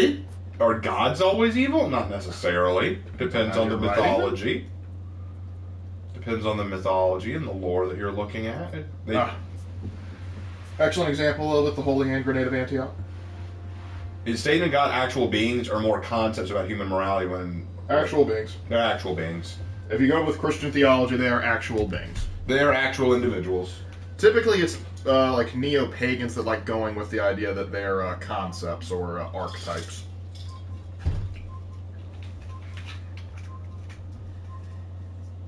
But yay! Huzzah! What a weird conversation we're having. Athena is Zeus's favorite kid, considering the time she aided in briefly overthrowing him. She received no punishment or repercussions. Well, she's considered like the goddess of wisdom. I'm sure she can rough weasel her way out of nonsense. Probably. I think a lot of D&D characters. My latest one is a human bard in the style of a famous island singer. It travels the war-torn land, bringing hope and joy to all those who have been scarred in war. That's good. Most bards I've met are morons. Moron the bard. Of course, Kyle was playing that bard. Yep. Let's go Tanhu. Tanhu. Are y'all fans of the Souls game? Alright. They're okay. I don't have anything against them. They're just not my kind of games. That one, after Wulong, you might have a new appreciation for them. That one, mine dropped $5 saying, I have no questions or messages tonight. Have a wonderful night. May God bless you both. Good. Hey, thanks, thank you. Appreciate that. Always appreciate the donation. All right. What's the greatest piece of biblical fiction, fan fiction, ever written? Mine's Paradise Lost and Paradise Regained. Christians and atheists really misunderstand it. Oh, slow down. Satan is a pitiable wretch in it. I think probably the Divine Comedy would be... The Divine Comedy is really good, I'd say. Hey, Raven and Lark, is Satan, Lucifer, and Beelzebub the same person? Satan and Lucifer are the same person. Depends on who you ask, but yeah, Satan and Lucifer are the same person. Beelzebub, I've heard many theories for. What if someone made an anime about your life? I would hope that the anime would be more entertaining. Although there are some moments in my life that feel like an anime. As long as they make it more overblown. Yeah, definitely put me in a magical world. That'd be sick. Don't get hit by a truck on me now. Truck-kun! I like the Chronicles of Narnia. Yeah, that's my favorite isekai. Yeah, the Chronicles of Narnia. Well, what about Superbook? Yeah, but they always come back. That's what they do in the Chronicles of Narnia too. Oh gosh. Well, actually, really, in Superbook, they just go to the past. That is true. So I'm going to stick with the But Chronicles then again, of Narnia. in Inuyasha, they do the same thing, and that is classified as an isekai. Yes, however, that's an isekai with cat people. Yeah, true. I wonder how many times Nietzsche would lose in For Honor and claim that it was the game's fault. No, he'd just say it was a part of his plan. He'd say it was part of the plan. You see, I meant to lose 3 matches in a row. Soon I will embark upon a great D&D one-shot where we're all rats. So a Skaven run-through. Okay? Hey, Ravenlark, what is the weirdest state you've been to? California. Yeah. California's definitely the weirdest. I killed a fat man. Sonic and the Black Knight was a good isekai. I heard Nyx is OP, that Zeus is afraid of her, and does that mean she's OP? I don't know. God, I wish we played Red Dead Redemption 2. What a game. That is a good game. Yeah, I would. If there's a game you could like replay, like and erase all your memories of, so you could just play it fresh again, Red Dead 2 would probably be up there. Ugh. Lark do a werebear one shot. Maybe? Maybe someday. Raven and Lark, what is one bad thing about Naruto? One? Do you know who you talk to? Fool, do you know nothing? Listen, I can list a lot of things wrong with Naruto. One, the studio that produced it got so butthurt about a joke I made, they gave us a copyright strike. You make one Nazi comparison to a swastika on a Hyuga's forehead, and suddenly everyone gets all sensitive. Yep. It will reveal itself in 20 seconds. 20 seconds. Oh, Legend of Spider read that. One Piece is better. Compared to what? I think Naruto. Which in that case. I can't believe Raven killed Jay-Z. They just don't understand the Hyuga clan's struggle.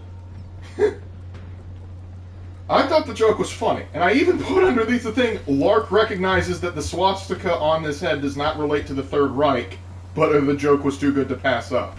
Hyuga Kampf. Yep. But actually, you know what? Since they copyright struck it, that means it's canon. Oh my gosh, they have now solidified their connection to the Third Reich. Yep.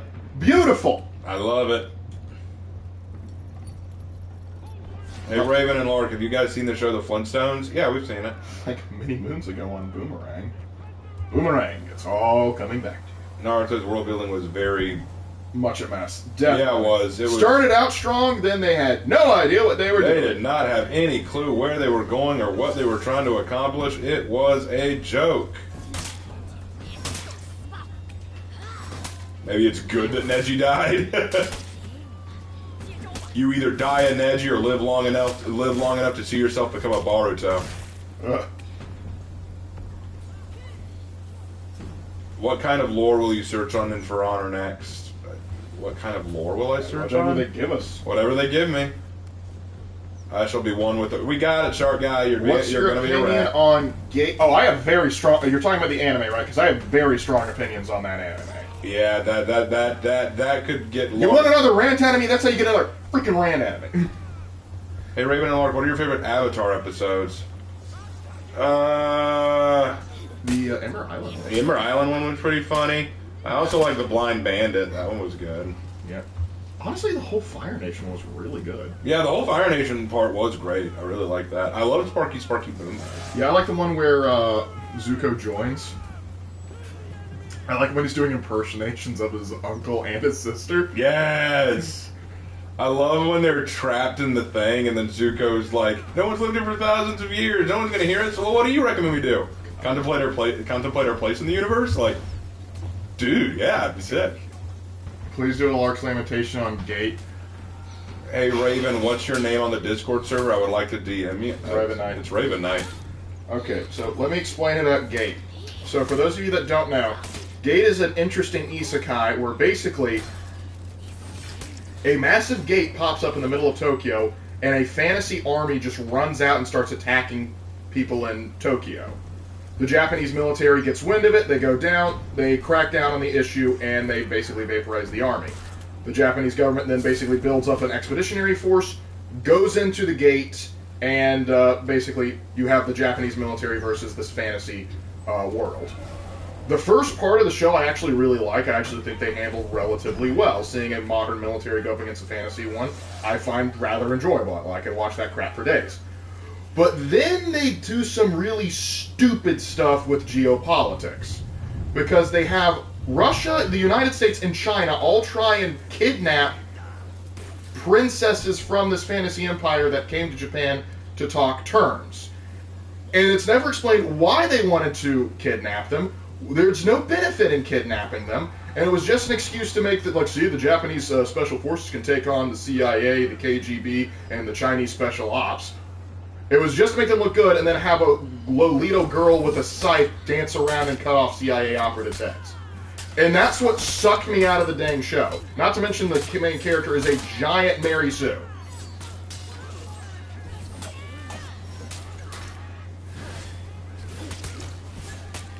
Yeah, just that whole thing. Like, I really like the premise, but the character, even from the start, really irritated the piss out of me.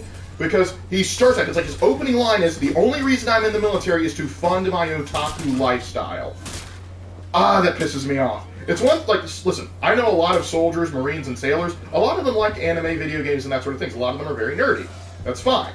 But none of them would just openly admit that in the middle of a job interview. I even know a military guy who's a brony.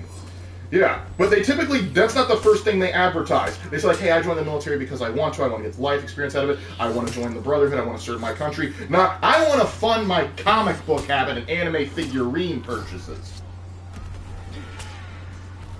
And then, okay, so he's a bit of a weeb, and he also in the military. Fine. But he's also done Spec Ops training, sniper training, ranger school. He's just the bestest soldier ever, and we're just supposed to believe it. It's so freaking ridiculous. Oh, what?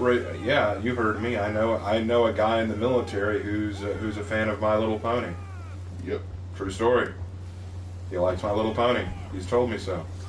Yeah, every time you turn around, the main character is a part of some other OP group in the Japanese military. Exactly! Yeah! Yeah! They know everything. They are everything. They are gods. Yep. I'm a god in a foreign land. Yep, it's absolute nonsense. The one thing I actually like when they brought the fantasy characters in to the real world is when they actually went before the Japanese Diet, and the one Japanese politician was trying to get the fantasy characters to say the Japanese military was doing bad stuff, and they said, "Are you a moron? They've actually been helping." And I'm like going, "Thank you," because I could actually see, like, if you clip that out and put it and say, like, that was the halls of Congress in the United States, I would 110% believe you that would actually happen. Anyway, what's some other stuff in the chat that's going down? Yeah, let's see. Hey, Raven Lark, have either of you read The Ranger's Apprentice? It's one of my favorite book series. I read the first book. It was in our high school library. Can humans be were-sharks in D&D? If your DM will allow you to homebrew it. If your DM will let you do it, yeah. The anime literally says the only reason he's not in command is because he's too lazy to apply himself. Yeah, that ticks me off.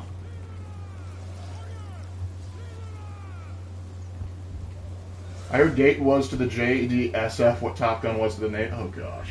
At least Top Gun was a better movie. Dan Lore says, MLP Friendship is Magic is actually a well-written show. Is amazed at how well every episode handles a concept about friendship traits. I think you and I stand together on this one. It's an okay kid show. Yeah, My Little Pony Friendship is Magic is fine. I've seen some of it. It's fine. It's harmless in most degrees. To be perfectly honest, it didn't gag me, okay? Like, the first My Little Pony, like the original Hasbro nonsense, it makes me gag, okay? Just looking at it, I'm like, this is some of the most pandering, girly doll bullshit I've ever seen.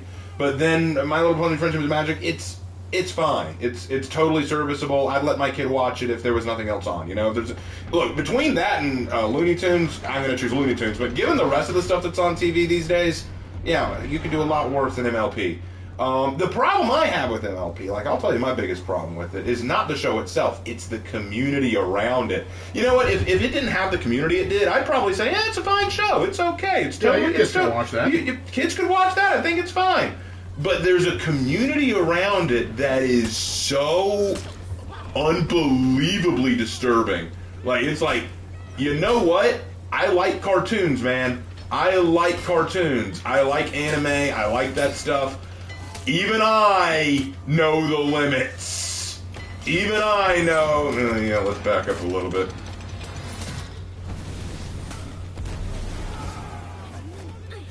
Yeah, I just thought, to be entirely honest... oh, wait, I couldn't read the rest of what Sushi X said. Let's see. To be entirely honest, I'd let my kid watch MLP FIM over any show developed in the last 4 years. Yeah, probably. Yeah, same here. Oh. Like, if I have a little girl and she wants to watch MLP, go for it. I'll even sit down with her and watch it with her. You know, that's just what I do. But if she said, oh, I want to watch Steven Universe, I'm like, no. Yeah. No. Let's see. Ravenlark, Airmat, Human, Artificer, Space Marine. That's just a tech priest. Yep. Hey, Ravenlark, has there ever been a show that you desperately wanted to hate but came out, somewhat liking? Came out neutral to it or liking. There's a few that I hate that I thought I was going to hate that I was like, this is okay. I thought that I was going to hate, I'll be honest, Lark showed me this anime, and I thought I wasn't going to like it. I thought I was not going to like it, but I ended up capping.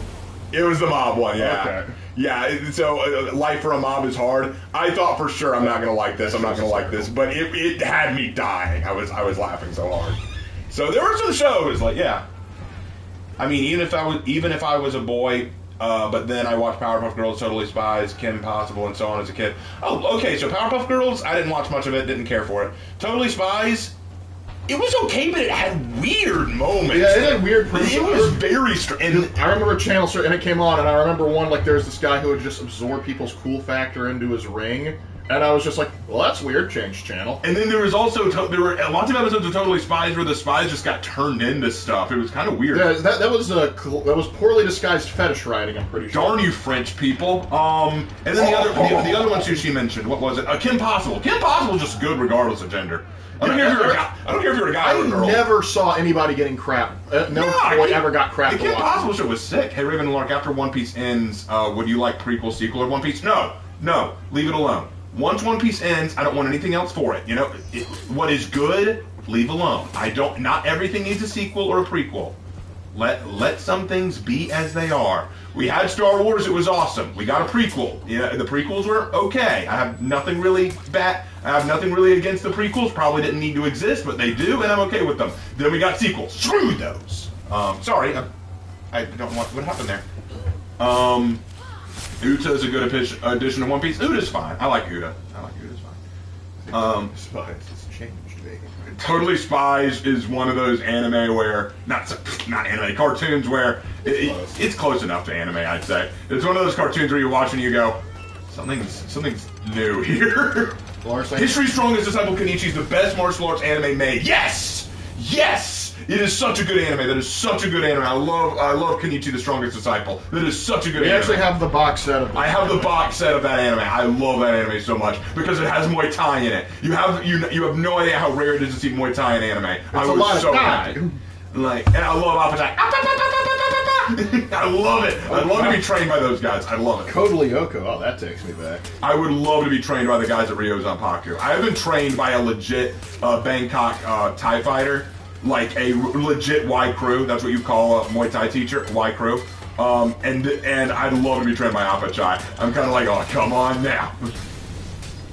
So cool, never met a dude who watched that show. I love that show! The only thing that I don't like about the show, the only thing I don't like about it is Miyu is just obvious jail bait. She is so obviously there to make her boobs jiggle. That's the only reason she exists. Like, that's all there is to it. That's all there is to it.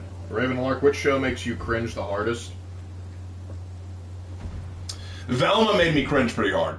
but I never watched it. I just saw like the trailers. If you're talking about one that we actually watched, I don't know, Lark. If we watched a show that we really just went, you know, like. I have been known to hate watch stuff from time. Probably in another role with my smartphone. That one. Yeah, that one. That one was just like, it can't get worse, and it got worse. Yeah. Okay, so he asked, what was it he asked, Danspire?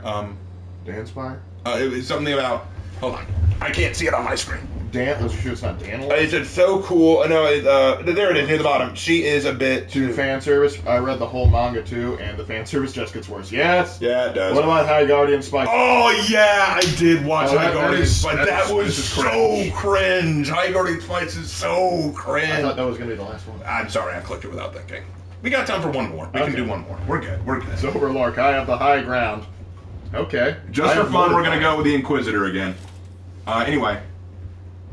But yeah, so, man, we've talked about My Little Pony. We've talked about... Actually, okay, you know what's funny? You know what's really funny? At the very beginning of the night, people were telling me about these emblems that I found where these people put the butts of My Little Pony horses on their emblems. And they were saying that's disturbing. Now we're wrapping up the night talking about how the show isn't as bad as people say or as good as people say. Hey, Raven and Lark, best villain from One Piece? Crocodile. Crocodile. I love Crocodile. And if it's not Crocodile, it's Lucci. Rob Lucci. Lucci's good. I also like Doflamingo. Doflamingo's cool, but here's my thing. With Lucci, what I like about Rob Lucci is the dude just doesn't care. You know that? It's not like he has any big, higher goals. It's not like he has any big aspirations. It's not like he's going, I will rule the world, or I will stop you because of justice. No, he's just like, I like killing things. And I have an excuse to kill things with him when I'm with CP9. So I'm just going to kill things. And his design is so good, too. That's what I like about it. And Colin just dropped in saying, hey, Raven, I enjoyed the Vlad video and the highlight of him being a great Christian lord, trying to raise a country to being the Impaler, kill thousands of Turks and putting the fear in them. Yeah. Yeah, glad you enjoyed the video. I loved writing it. It was a lot of fun doing the research. I'm very proud of the video, and I'm glad that people like it. I really am. Like I said, guys, I did not monetize myself on that video. I didn't want to because I wanted to do credit to the original creators and the original researchers that gave me all that I had. I don't want to steal their stuff. I don't want to make it look like I'm doing this for commercial gain. I'm doing this purely for education. So it is not a monetized video. So if you'd like to support me, some of you already have, but if you'd like to support me, there are lots of ways to do it. I've got a Patreon, got a Teespring store. We're going to be adding a Easter-themed shirt pretty soon. So look forward to that. I think a lot of people like My Little Pony. I couldn't read the rest of it. It went away. What did it say? So I think a lot of people like MLP FIM because it was the first time they actually thought about why the show was entertaining, but unfortunately some people came to different conclusions. Yeah, that's a good way to look at it. I think that My Little Pony, Friendship is Magic, is genuinely innocent. It's nothing's really wrong about it. It doesn't push any political nonsense. It doesn't try to be anything more than an innocent kid's show, which is more than I can say for a lot of shows today. Yeah, unfortunately, the characters are sick because they're a little horse. Yep. I suppose Jack Horner type character is refreshing, but I just don't know how you can keep that kind of guy interesting under it. Yeah, it is true. While I like Jack Horner, after a while you would get bored of him. Mm-hmm. And that's the beauty of having Jack Horner around as a temporary movie villain, because an unapologetically evil douchebag is entertaining because he's so refreshing. But if you carried him for a long TV show series, he'd get old. He'd just be like a Skeletor character. Just like after a while, you need to give him something. I hate watching the Halo TV series for Raven. That's when I hated that. Hey, Raven and Lark, what do you think of the anime called Demi what? Let me see. Who said it? Shark Chaos. Hey, what do you think I called it? Demi-chan wa Katarita? Never. Either send it to us in English, or I would need to read it. Let me copy and paste that. Look it up, or look it up in English so that because if Lark isn't good at reading Japanese, I could read it if it was Japanese, but Lark can't read it if it's I'm Japanese. not really that great in general at reading. You got an FO. Oh, Interview with Monster Girls. Interview with Monster Girls. Oh, yeah, that's a good show. I like that show. Yeah, that's right. It's probably one of the few times I saw a high school show where they didn't try and sexualize all the female characters. Yeah, I thought it was very good. I enjoyed that one. The vampire girl gets a little annoying every now and then, But but just like an actual. but I like the Doulahan character. Actually, it's funny. It's really funny. Lark, you said before that you think that the main character, Mr. Takahashi, is basically me. If you taught English instead of science, yeah. He looks a lot like me. It's kind of scary. He and I look kind of similar, straight down to the stubble on our face. He'd need more stubble, but yeah. He'd need a little bit more, yeah, but it's Japan. We'll cut him some slack. Raven and Lark, you two are more mature than me. Let's not get ahead of ourselves. Hey, come on. Who said that now? So I hope you can answer a question I have. Why was Team Edward or Jacob ever a thing? I genuinely do not understand the phenomenon. Team Edward and Jacob were a thing because girls... Here's the thing. The Twilight series was... trying to make a buck. The Twilight series was created around a Mary Sue character who had two guys lusting after her, but both are different personality-wise. So girls who read it it's kind of like a harem anime for guys. Are you pro Jacob or are you pro Edward? But the problem is Twilight Are you pro appealed Sakura or pro Hinata? Right, Twilight appealed to Western girls. That means it was way more abundant at the time than anime was, because anime still wasn't super popular. So at the time, it was the closest thing we had to a harem show or movie or TV series or whatever. So people were saying, whose side are you on? I mean, think about it. When you watch a harem anime, like Everyday Life with Monster Girls, when you watch that, people are going to say, which is best girl?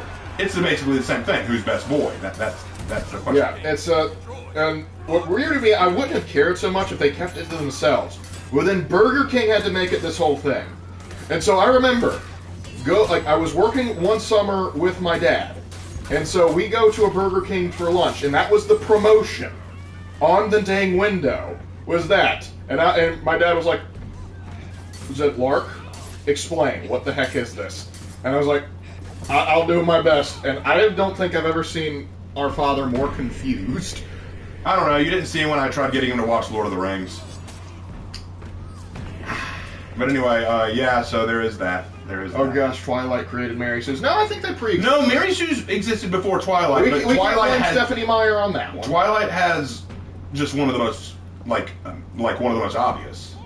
Best boy is Bella's dad. He's the only character with half a brain. He was! I love Bella's dad! I have gone on record repeatedly saying I would actually watch the series if it was about the dad and his Native American buddy solving mysteries in the Great Pacific Northwest. Running down a dream, working on a mystery... Oh, sorry.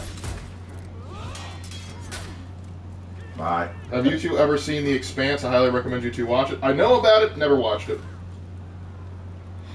Team Mustache Dad, I know. Do you know about the man behind the mustache? Yeah, Mary Sue comes from Star Trek fan fiction. The term Mary Sue, well, the concept of a Mary Sue came from a character named Mary Sue in a Star Trek fan fiction. And basically that character was meant to point out all the flaws of people when they were writing fan fiction for Star Trek. Correct. What kind of For Honor ships do you guys like? We have a video on it. Yep. We have a whole video called For Honor Couples. Hey, Raven and Lark, what is your favorite restaurant? That depends entirely on what I'm in the mood for. Yeah. Because if I want barbecue, that'd be Duke's Barbecue. If I want snake, there's this weird, obscure little steakhouse in Florida that I like. Oh, that's not around, Longhorns.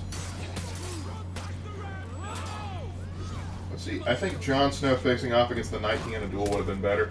Yeah, I never got into Game of Thrones, but I carpooled with a guy that's one of his big things he would talk about, and he was so upset about that. Have any one of you ever watched Hell of a Boss? Yeah. I saw the first episode. I've watched like 3 or 4 episodes of that. I think that's going to have the same problem with their fan base as on My Little Pony. Yeah, I just didn't like it. I didn't care for it. No, just not a fan. I kept on waiting for Doomslayer to come out and kill everyone. Yeah, like Lark said, it's going to have the same problem as My Little Pony. A show that could be good, but the community's going to be terrible. My problem with it, though, is shows like it are going to have people that unironically are going to start going just like, oh, well, hell isn't that bad, and demons are just misunderstood. And I'm just like, please separate the realm of fiction, your realm of fiction and my theology, please. Would a succubus entering your bedroom be a good death? Depends on who you talk to and also what brand of succubus you're dealing with. Depend on where the succubus came from. Is this like a succubus from like Interview with Monster Girls? If it's from Witcher, then probably not a big deal. If it's a succubus from like some mythologies, then you gon' die and lose your soul in the process. And I don't want to gain the whole world but lose my soul, dude. I'm gonna beat you up. I'm gonna beat you up. Here we go. You're a heretic. There we go.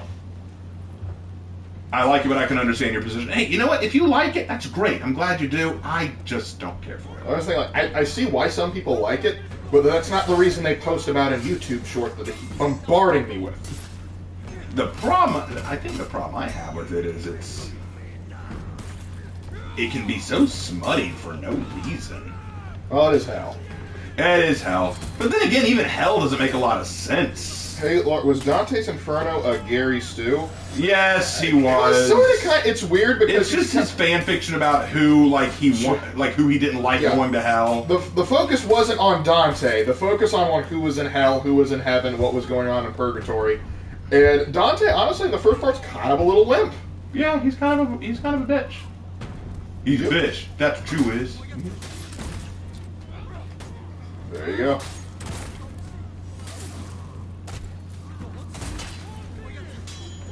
Good parry. Would Dante see Jesus in a piece of toast? Maybe in a communion wafer. Probably in a communion wafer.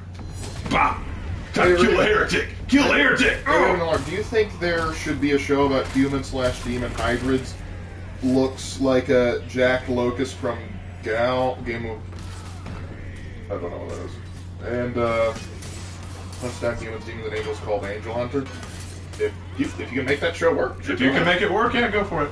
Why isn't Horkos worshipping Apollyon like a demon deity after death? That's a good point. I don't know why they're not worshipping her. That would be kind of cool, sort of like the Greek hero cults of old. People actually stream For Honor on YouTube? Yes, we do. Yes, we do.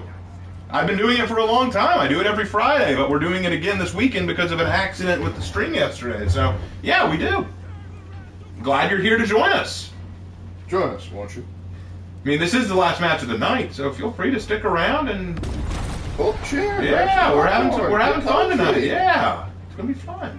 We've been talking about all kinds of weird stuff: cartoons, TV shows, writing. Heck, we even got into a talk about My Little Pony, which is gonna go down for the record book. Oh, hello, Raider. Hey, Raven and Lark, what's your favorite kind of chocolate candy?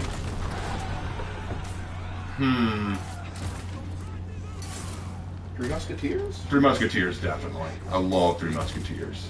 It's like, but it's nougat, don't care. Love it. I don't give a bang.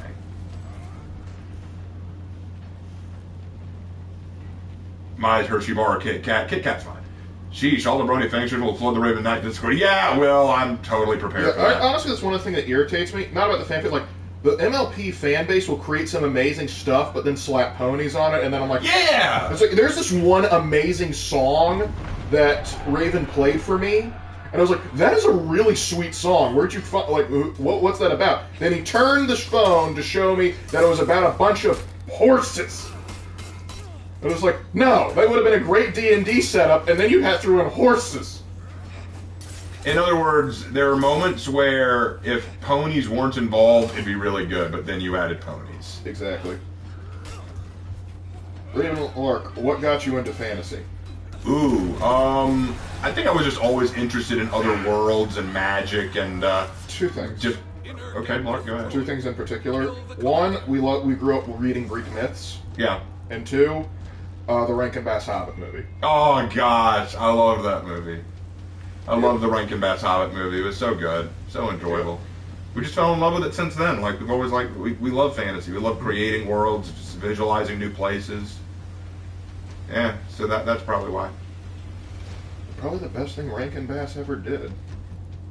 Did he also do the Rudolph the Red-Nosed Reindeer thing? Warhammer 40k versus fantasy, which would you recommend? What are you looking for? Like, it depends a lot on what you want from it. If you want to play the tabletop game, Warhammer is definitely going to be easier because there's less miniatures to paint.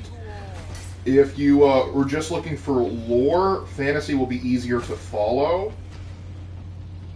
But other than that, like, if it depends what you prefer, sci-fi or fantasy. Just run whichever one you want. I prefer fantasy to a degree, but I still love 40k. Yep.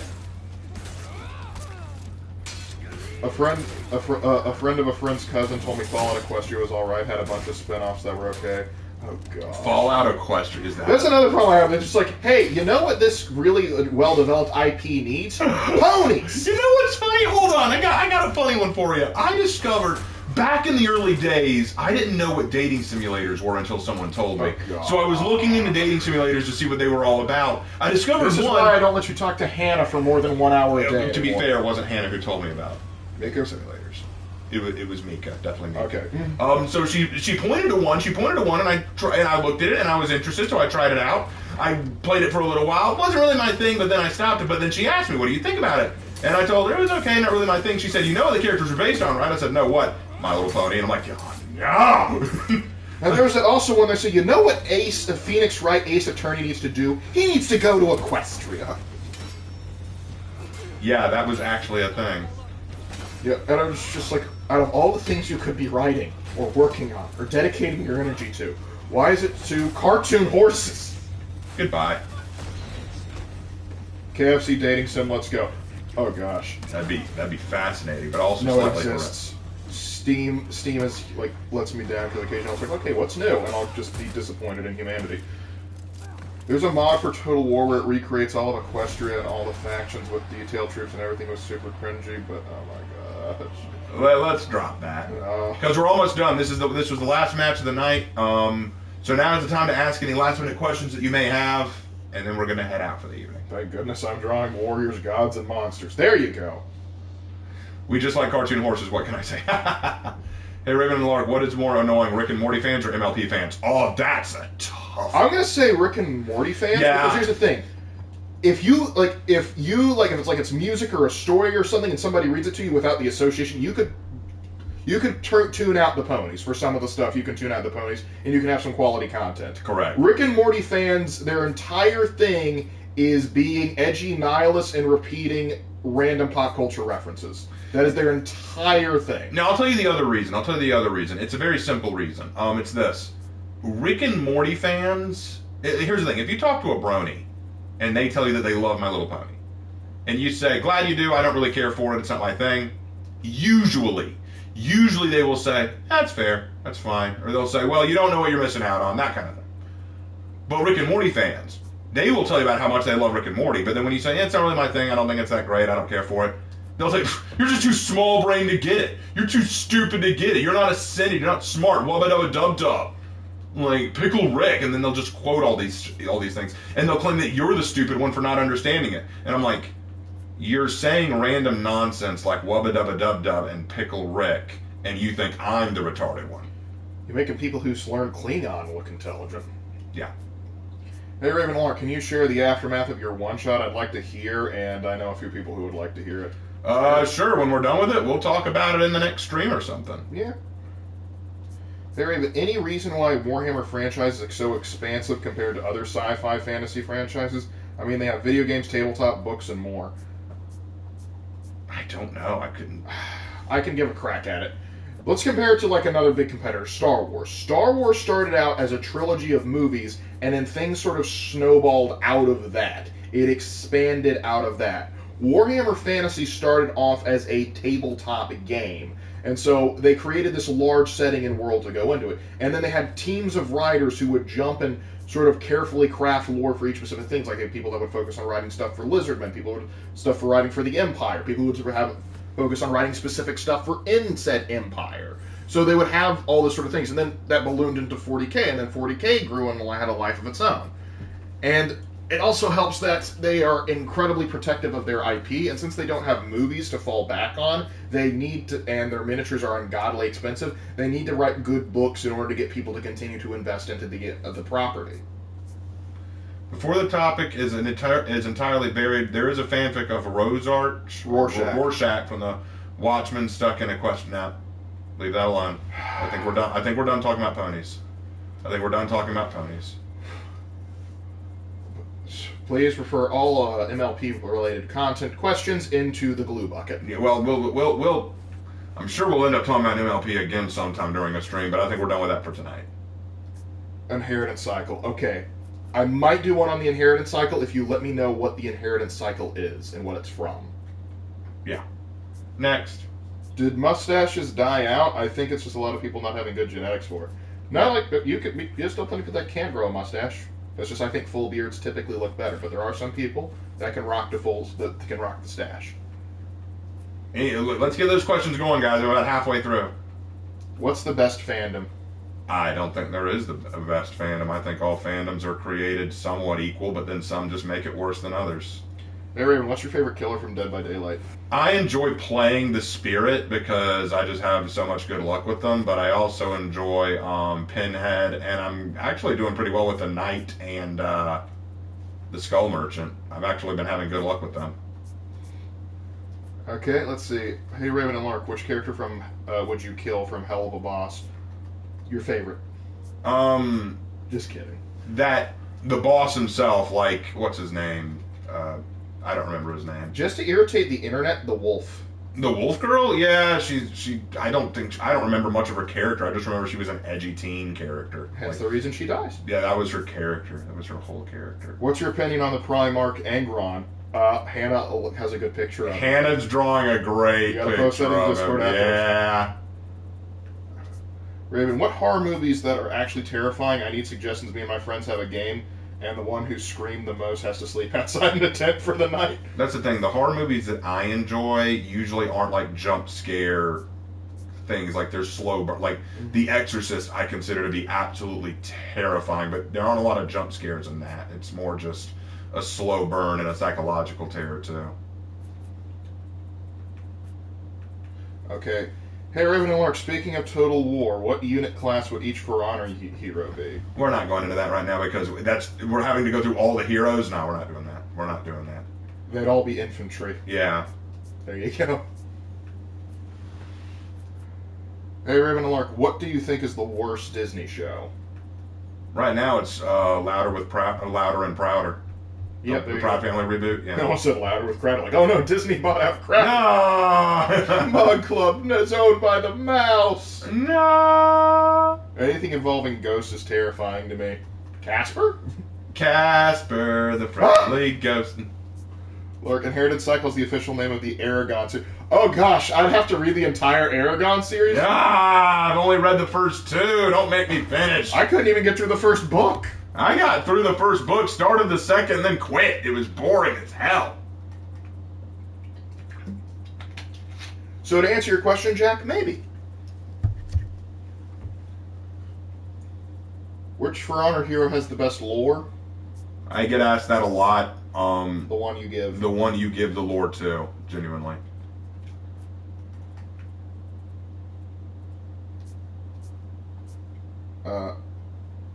Raven and Lark, would you recommend any newcomer to go and play Dead by Daylight?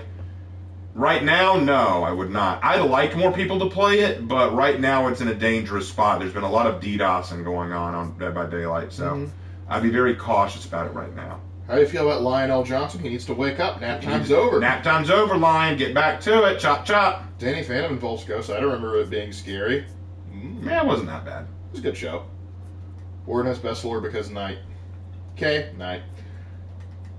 I had to do school. What's been happening? We were streaming.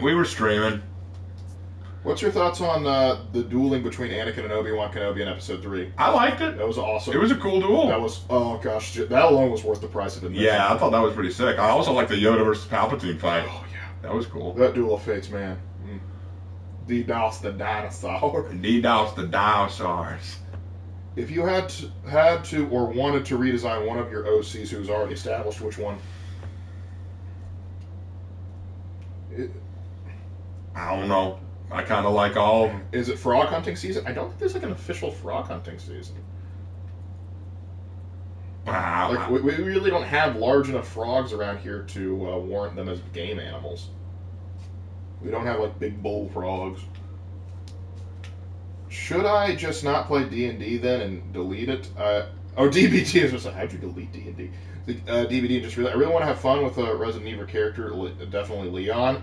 If the thing is, if you go into it expecting to play it like a Resident Evil game, you're gonna have a bad time. But if you go in just like, hey, I just want to play around with Leon because I enjoy it, and you just like here's the thing. Don't go into it expecting it to be Resident Evil. That's the thing. Tell you what, if you go into it, if you've already bought it, play the base one before you go ahead and buy skin. See if you actually enjoy playing the game. If you do, go ahead and get the Resident Evil related stuff. If you don't waste your money any further. Yeah. That's what I would say.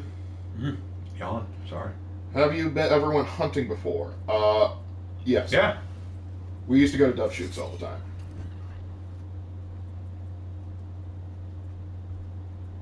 Yes, Raven does practice martial arts. He practices Muay Thai specifically. Yep. Good times, that. Raven Lark, which apocalypse scenario would you want to survive? Nuclear war, EMP, alien invasion, plague, weebs, what? I think we could take on the weebs. We could take the weebs. That'd be because fun. they'll be trying to use their, mall ninja weapons, and we could just shoot them. Yeah, they'll use their, dull katana blades and claim that they can cut steel with it. Wabbit season or duck season? Why, of course, my boy. It's baseball season. Go get the ball, boy. Go get the ball. Go get the ball, boy. I had a question earlier. Can you read it? Yeah, let me just see if I can't find it. Make it quick, because we got to wrap up. Please, for shame. I don't watch Hell of a Boss. Hey, Raven. Jaguar, if it's about the Hell of a Boss thing, we already answered that question. Yeah, we answered the Hell of a Boss question. Weebs will hunt you down since you watched W. Oh, gosh. We don't. We won't go. I don't care. We don't care. I don't care. Oh, we don't care. For those that do that, I will punish them by sending them to Japan without the ability to read subtitles. It's like, I don't know what they're saying. Their words don't pop out underneath their mouth. Lork casts a gun and fires into a crowd of weed. You're dang right. It's a Has Been Hotel question. What's it have to do with Has Been Hotel? What's your favorite admiral from One Piece? I love Fujitora. Oh, they're asking, or he's asking our opinion on Has Been Hotel. Oh! Meh. It's okay. It's a thing. It exists. I think my favorite thing out of Has Been Hotel is that edit where she opens up the door and Doom Guy's there. Yes, and I also do like the song from Divide Music and Amelie. Like that's a good song. Who would be more fitting spouse for a Christian male character, an orc or a werewolf? Depends. Are they Christian? If they're Christian, they'll do fine. Hey, Raven Lark, what is your favorite arc in One Piece? That would be the Enies Lobby arc. Yep, definitely same for me. Well, you see, I learned Japanese by treating anime as a cheap rose, whatever. I could Rosetta Stone. Yeah, lots of people do that, and it's cringe. That's fine.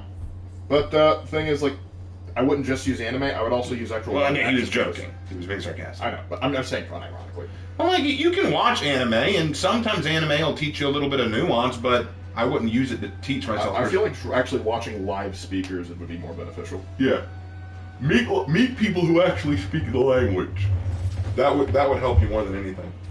Don't trust every anime, because some anime is going to have characters speak in a way that they should. For example, Kaizuko ni ore wa naru, which is the famous line from Luffy, which basically means I'm going to be king of the pirates. He actually doesn't say that with proper grammar.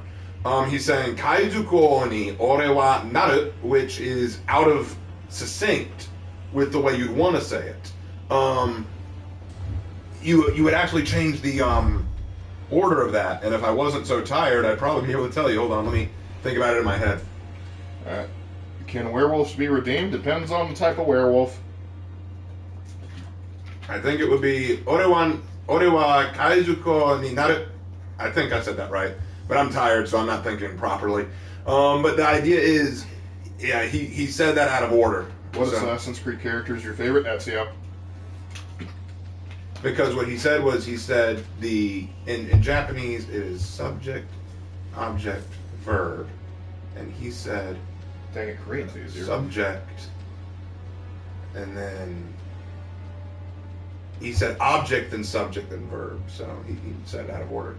I believe I said that right. Anyway, Dylan Maloney says, I'm heading out. Good night. Good night, man. Hey, Raven, other than Dracula, which other classic monster do you like? The Wolfman is pretty cool. Frankenstein, spoiler. Kenichi's rival Odin uses a Seikuken. Do you think it's based on some real technique, or is it just that you read your opponent's? It's not based on any real technique. The Seikuken is basically the idea of keeping people out of your effective range or out of your reach, and that's fundamental for most martial arts. You want to capitalize on your opponent getting within your range. That's essentially what that is. The Seikuken isn't based on something real. Mm-hmm. Anything else? If I was in the APOC, I would lead a crusade against the degenerates. VTubers. Careful, those VTuber simps are quite rabid. I've never met a VTuber to really tell, so... No, it's not the VTuber, it's their simp fans. Oh. Because there's some people that watch VTubers like, oh, those are cool, and then there's those that turn into rabid, raccoons that follow them. If they want to get... What is your favorite siege of history? That's a tough one.